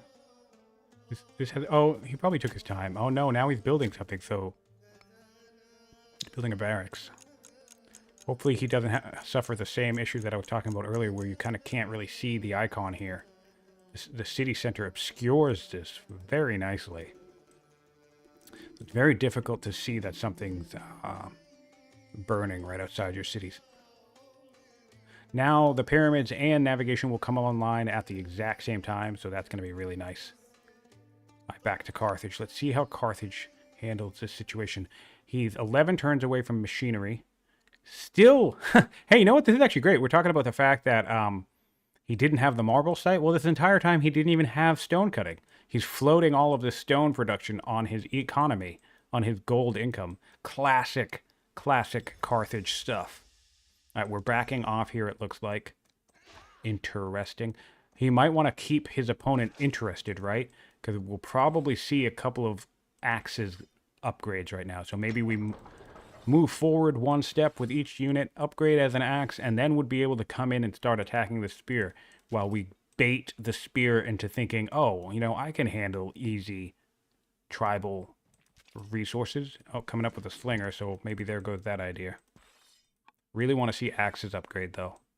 If your main threat right now is spears, I mean, axes are the thing to grab.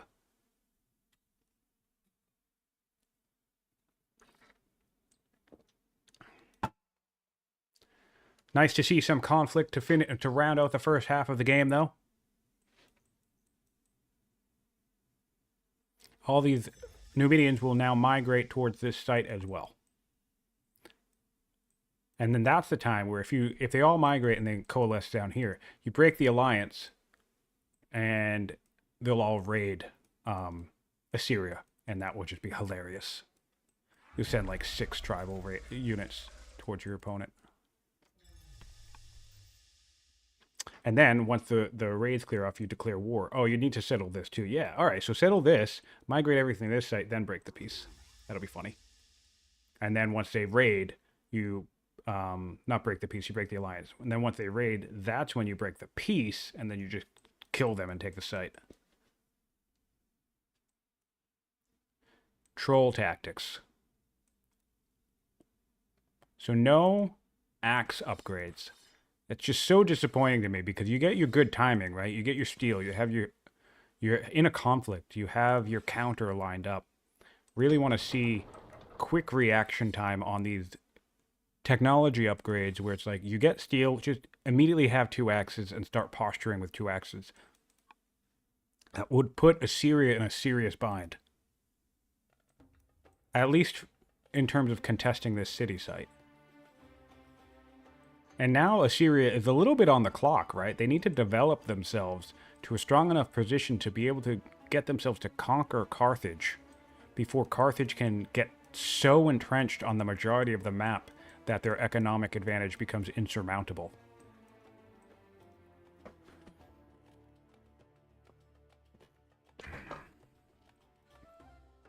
Keeping eyes on this front here. We're moving spear up. That's nice to see. We'll probably upgrade this to a spear as well. We have some good promotions here. We can get more crit, which is always great on Assyria, or we can even get Highlander, which will be useful along these mountain ranges.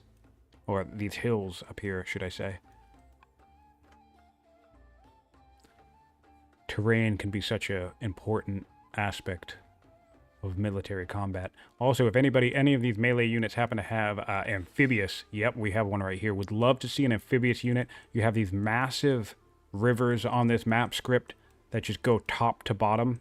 And when you start fighting over this territory, the last thing you want to have to deal with is weakened units not being able to fight at full strength across a river. So, especially on coastal rain basin, obviously scouting helps you find out the layout of the map if you really need to concern yourself with it, but I value amphibious quite highly on this map script. Moving up with that settler, moving up with more archers. I think that this is, if he leaves this blank, the Numidians will take, forcing him. Although, again, he has a spear, so he'll be able to take it easily. That won't be an issue. In fact, if anything, that might deny Carthage. However, Carthage could just buy the Numidians in this area. Bring them in. He's running a gold deficit. Not a gold deficit, but he doesn't have a stockpile. These things are like 2,000 gold.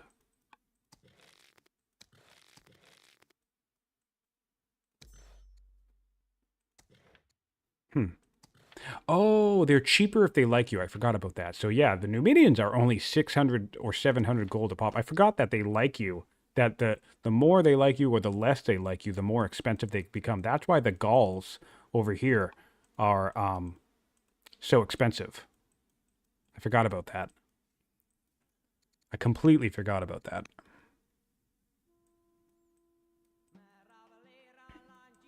Still no movement on this ballista from the Assyrians. Hanging back in the capital. Another council. I'm not really feeling this. You could be getting so many military units right now. Wild.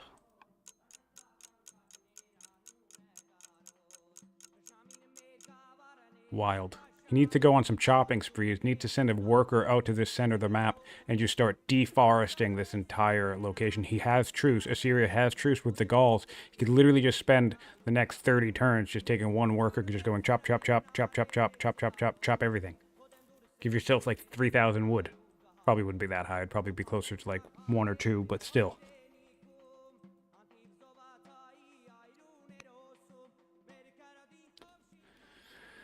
All right. Assyria, we have the bonus elephant in the deck. We can get monasticism. All right, we're going for the bonus elephant. Do we have a second elephant yet? We're still 3 years. This is just so heartbreaking, man. Not enough rushing. We now are at the civics cap. What else are you going to do with your civics? Like, you could literally have just a horde of elephants by this point. Bummer. All right, we're going in, trying to take a kill. Oh, what? That's that guy in this slinger could have killed that spear. This would have done one.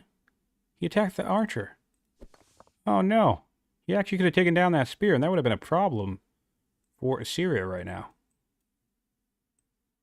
Can this guy still get... Oh, this guy with a force march can still do it. Let's see if he... We now have our axes. Love to see it. Let's see if we can get a force march off this and take out that spear, because that spear is the biggest threat to us. We, interestingly enough, are at truce with the Scythians while Assyria is at war with them. So fighting with the Scythians around is actually benefiting us, or it will benefit us anyway. Really hoping to see a force march here to eliminate that spear.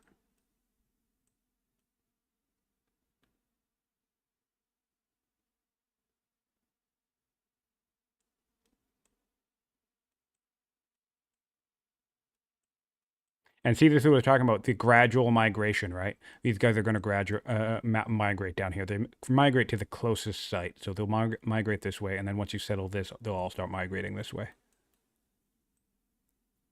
Fun little mechanic to be aware of if you happen to get yourself into a tribal alliance.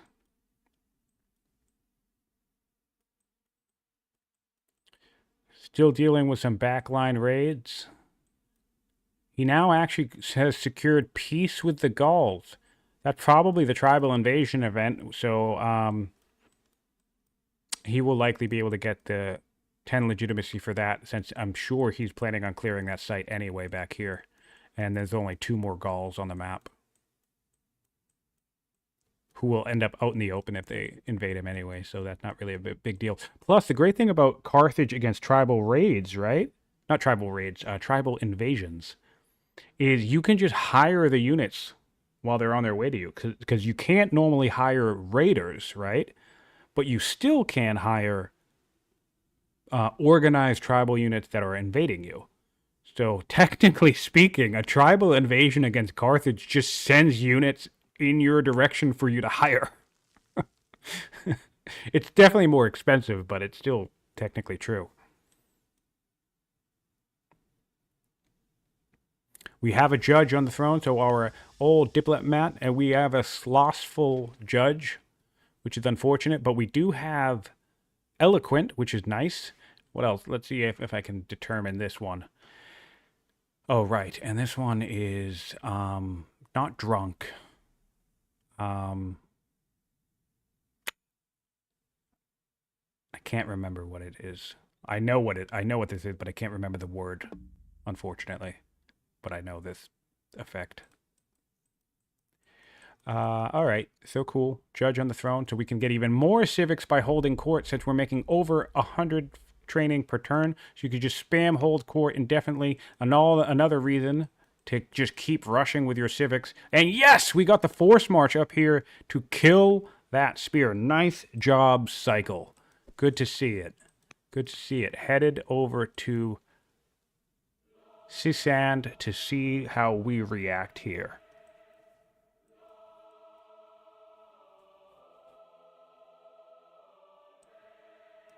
All right, we have our third law. We can get rhetoric now in 3 turns. And we have the civics to adopt a 4th law, so we will be seeing rams shortly. Carthage has 5 laws. Assyria is catching up. And then, of course, after rhetoric, we can get to sovereignty. What do we have targeted? We still have land consolidation targeted, even though we never put any real effort to go there. So that's interesting to me. And we are moving in. We're sticking it out. We have our first conflict of the match. Assyria is content to try to contest. Can this guy move? All right, we can settle this site, but we're not going. We're posturing with our military units, and we will be greeted with axes next turn that will be able to kill this warrior for sure. Probably take out a couple of archers too. All right. Really exciting to see.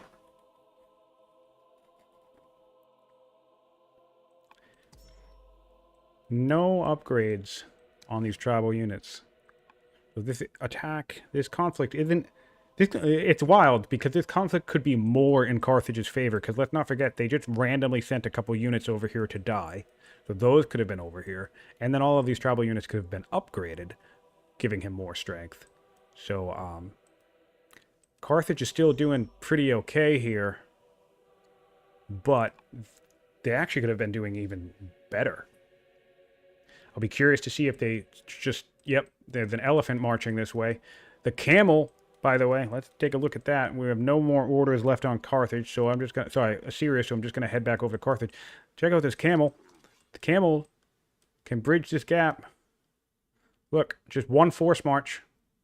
That's the mobility you're dealing with here. Just 1 force march can get you all the way over here if you need to be here.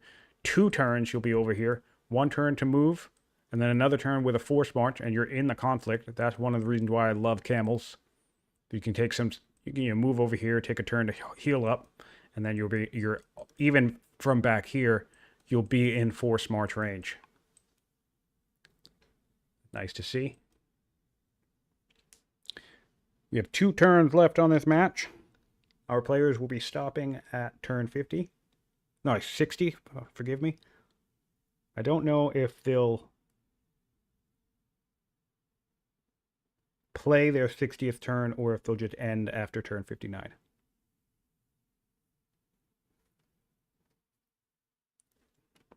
All right. Still some decisions to be made with Assyria, even though he's out of orders. He's probably fiddling with build queues. Lots of councils being ran, though. Councils and festivals. I'm not really feeling this from Seasand. I think the issue that we're going to have here is... really, really great expansion. Really some, like, solid micro in terms of tile development. But I don't think we're having strong build queue management.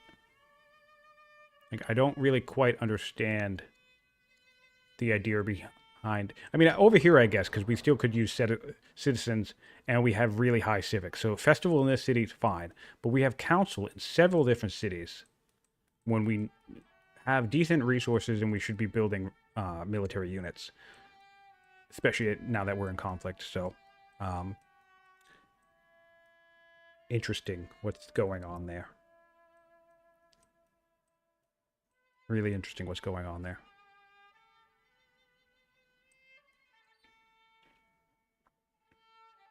Still no movement on the ballista.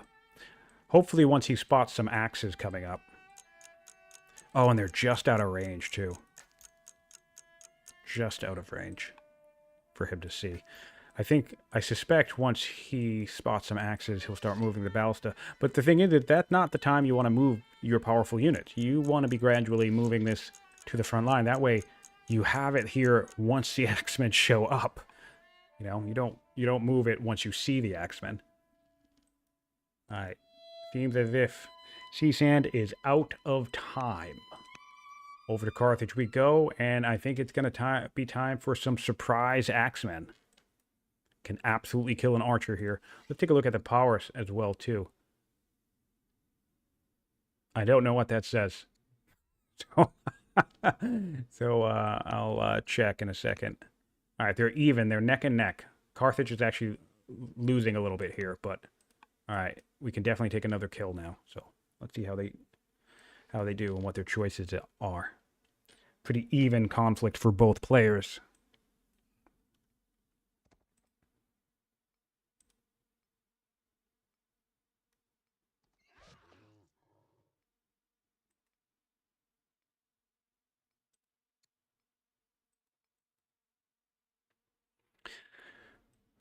All right, still no movement here. He has been spending orders, so maybe he's just gradually moving up. Or, I mean, there was an earthquake in the center of the map, so he could be spending time. He's building roads. Wow. Interesting, he's also using this mechanic. That's so fascinating. I never used this. I am just fascinated by that. Great. Troubles up here. Oh, damn it! I look away, and now we got an archer. Okay, well, battle! All right, great. So 2 axes moving up. Oh, and he moved all the way here. Nice! This is great! So even if he does settle next turn, he will be settling a city that's at half health. I love this play. This unit is definitely dead, but if he chooses to claim this city, he'll be stuck putting a half health city on it. That is really nice. I really like that gameplay. Good job, Cycle. If you're watching that, that's a really cool trick. I appreciate this a bunch. Because, yeah, then all of these units are going to be in range of the city. So if you settle it, I mean, those walls will come down almost instantly. Especially because Assyria, they're still at war with these guys, right? They're still at war with the Scythians. Yeah, settling a city here will be a massive problem. Especially if it's at half health. So I think that little kind of movement has secured a denial here. Because I really think, I would not be surprised if Seasand still decides to settle, but I think he might put himself in a position where he's just going to lose the city. Because those Numidians will attack. Sorry, not Numidians, the Scythians. Oh, and we denied it anyway. Oh, beautiful. Never mind, he doesn't have the opportunity anymore. Fantastic. Certainly not without investing kill potential. He can kill these guys, right? But then he's just going to put them in range of axes. I don't know. Maybe this won't work out for Carthage. I don't think it's going to work out long term for Carthage. Still, exciting times.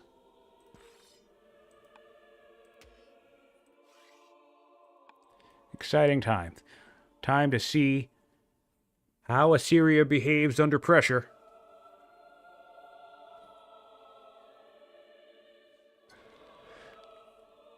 Might be a nice time for Carthage to buy some Scythians since they're right on the edge of battle. Oh, and we are actually backing off. So Assyria is not going in for the settle. And it does make sense, because again, if you settle this, it would be half health. But I don't know, that's a tough call.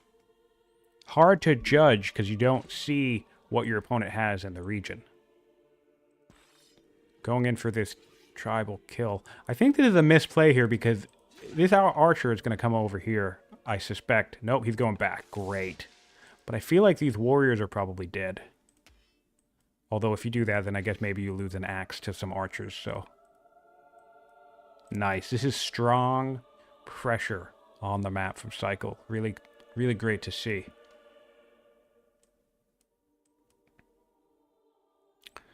Assyria is in a tough spot, I think. And yes, we've noticed a funny trend in the tournament. Somebody, I forget who pointed this out on Discord.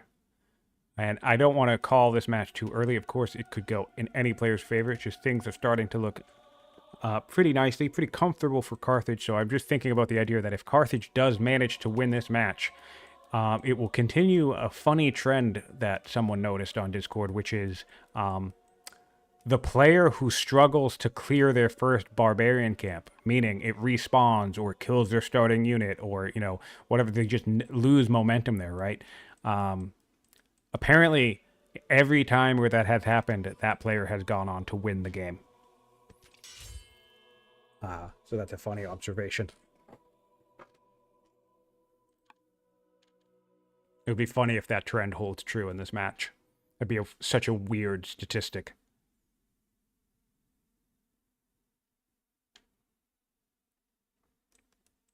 All right, all out of orders for Assyria. Still doing build queues.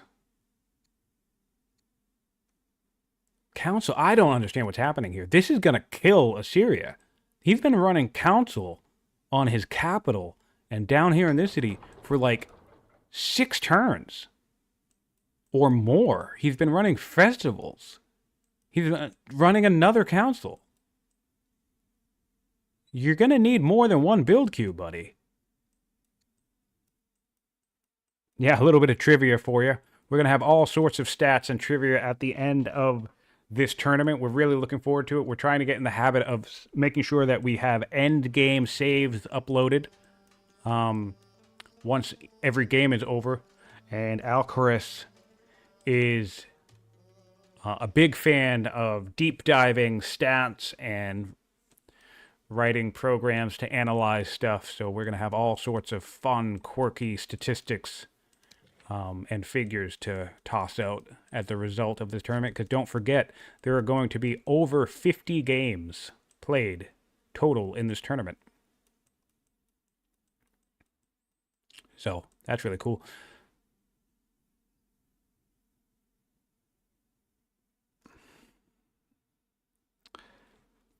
Of course, there's always the human element. You know, there will be games where, let's say, Carthage loses this game as opposed to win.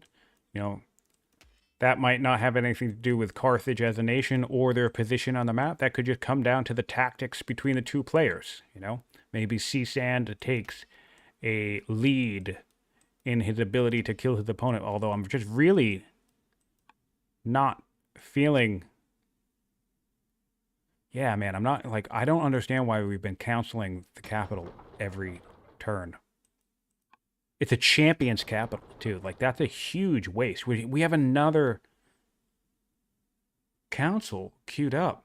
We have citizens, so if we're looking to build settlers, specialists, we can build specialists. We should be building units. Our economy, I'm just going to do a real quick dip back to Assyria real quick. The economy's fine. You know?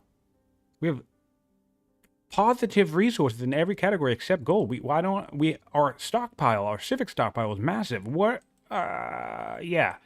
Council's a big mistake here. He's spamming council, but for no reason. There's no issue with spamming council if you need it or if you have an objective in mind, right? Maybe you're trying to get a law enacted. Maybe you're trying to enact a religion. Or maybe it's your city that's your primary gold generator, so you're doubling your gold with a council generation. Fine, whatever. But I can't figure out any strategic reason for Seasand to be running council in his build queues right now. And he's not even doing it in one location. He's doing it in multiple. I feel like that's going to be a massive strategic blunder. Really unfortunate because I think his empire... I think he did a really good job setting himself up. I think he played very well up until this point, but now it's like he has all of his cities in it. He's not doing anything with them. I just don't understand it.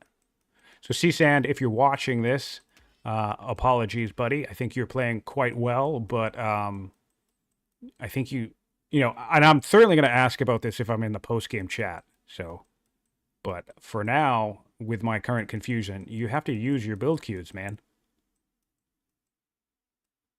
And we have an elephant coming up. Wow, look at that. 17 damage out in the open flat. Even 9 damage to a spear. How about that? What does a spear do in return? Only 5. How about that, huh? This is great terrain for a mounted unique unit. Up in this path, so much flatland. Even a spear is going to barely dent this elephant out in the open terrain. Awesome. Love to see it. Strong advantage here for Carthage. Really, really annoyed that he doesn't have a battalion of elephants. He's not rushing. He has 2,000 civics! Oh, my God.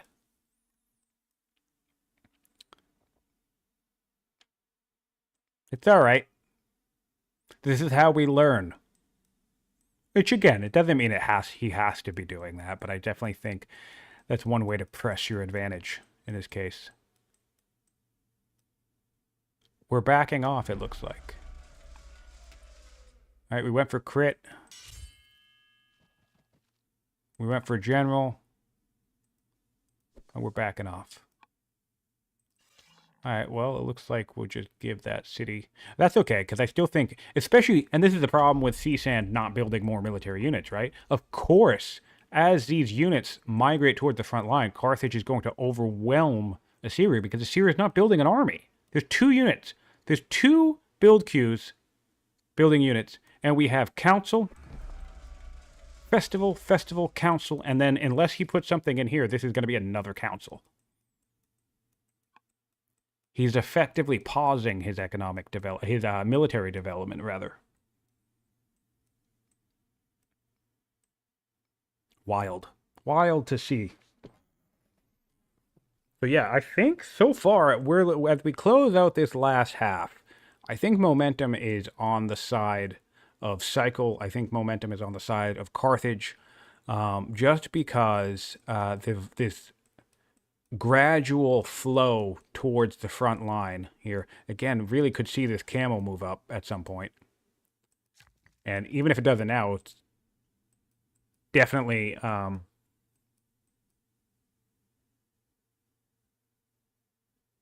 it will definitely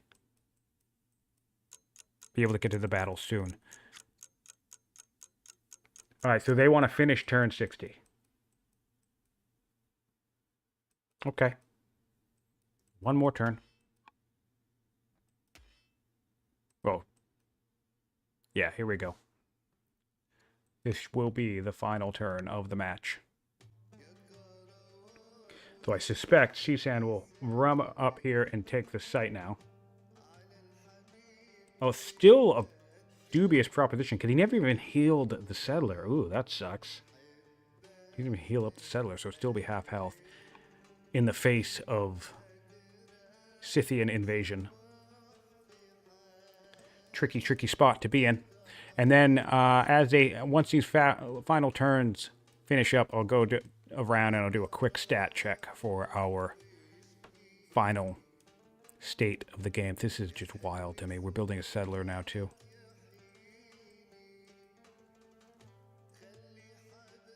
Unfortunate. Seasand has been playing very, very well, but just not the best build queue management. We'll be getting 4 laws shortly, which is nice for him. Rams could be useful, but of course the elephants are going to do a number of damage to the rams once they're out in the open. Rams in these woods would be pretty solid. You could defend yourself nicely around here. But there's just so much open... basically, the Carthaginians have a clear path to the capital. Open terrain here. Open terrain up into here. It could take 1 or 2 of these cities. And then just drive down this valley, open terrain, take this city, and then drive towards the capital across more open terrain. And just end it. And your elephants will just be marching to victory across the open plains.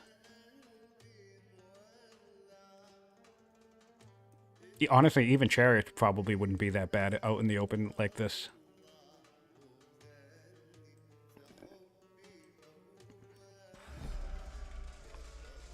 Alright, tactician out here, claiming that site again. Oh, we're going up. He's going for the force march, and he's going for the settle. So for Cycle's last turn, he can aggress against the city if he wants, because now we have a half-health city. Let's take a quick check. Oh, my goodness. The tactician, he can move inside the city. But yeah, that would be 1, 2, 3, 4, 5, 6, and then this would probably do one more because... Oh, no, he upgraded to a spear. Okay. This would be probably 7, so we can do 7 damage on this. Oh my god. 9, 10, 11, 12. Oh my god, we can take the city instantly. Let's see if Cycle can figure that out. We have 10 orders left on Assyria. No ability to force march. We are out of training to force march on Assyria, so nothing can make it into the city to protect it. Since we upgraded outside of the city center. Good God. All right, that's going to be a big blunder. We'll see if Carthage opts to pressure in this situation. Boy, do I know that I would. Let's see what Carthage can see. Carthage can see the health bar. Oh, wait, can they? Can't quite tell. They might not be able to see the health bar. Fascinating. They might not be able to see the health bar. In which case they may back off here, but... Oh, there goes a... Love the champion spears against tribal units. It's just deleted instantly. Really cool to see. Alright, but we still have an elephant nearby. Elephant can do plenty of damage, and it can reach on a... Can it reach on a force march? Oh, no, it can't. It would stop here. Alright, so come up, heal. Interesting, interesting.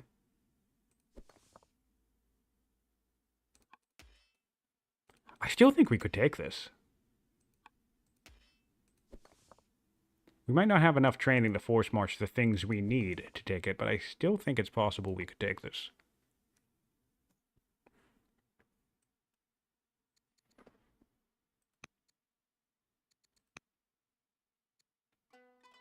And Carthage is now officially out of order.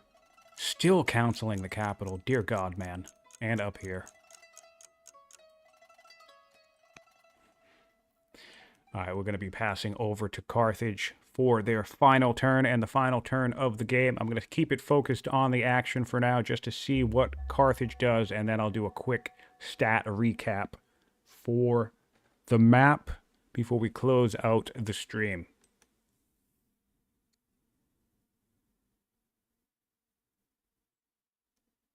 Unless he chooses to end here.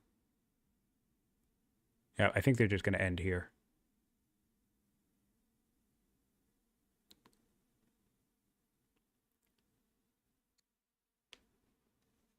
Yep. Would make sense. Cycle can choose to take his turn now. Could choose to take his turn now, or just choose to take it next turn when the session begins.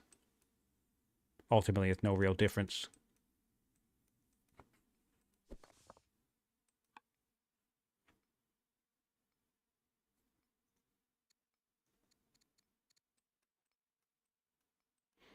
All right, assuming that's what they're going to do, I'm going to just dive right into stats, but I'm not going to do it on the German side.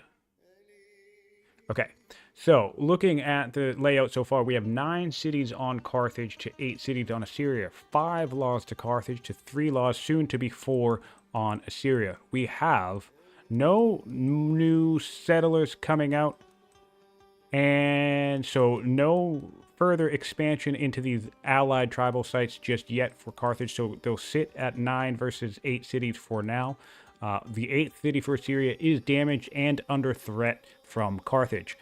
We also now have stat breakdown. Wealth, massively wealthy Carthage. 9,000 wealth to 3,000 for Assyria. Population favors Carthage as well, just a little bit.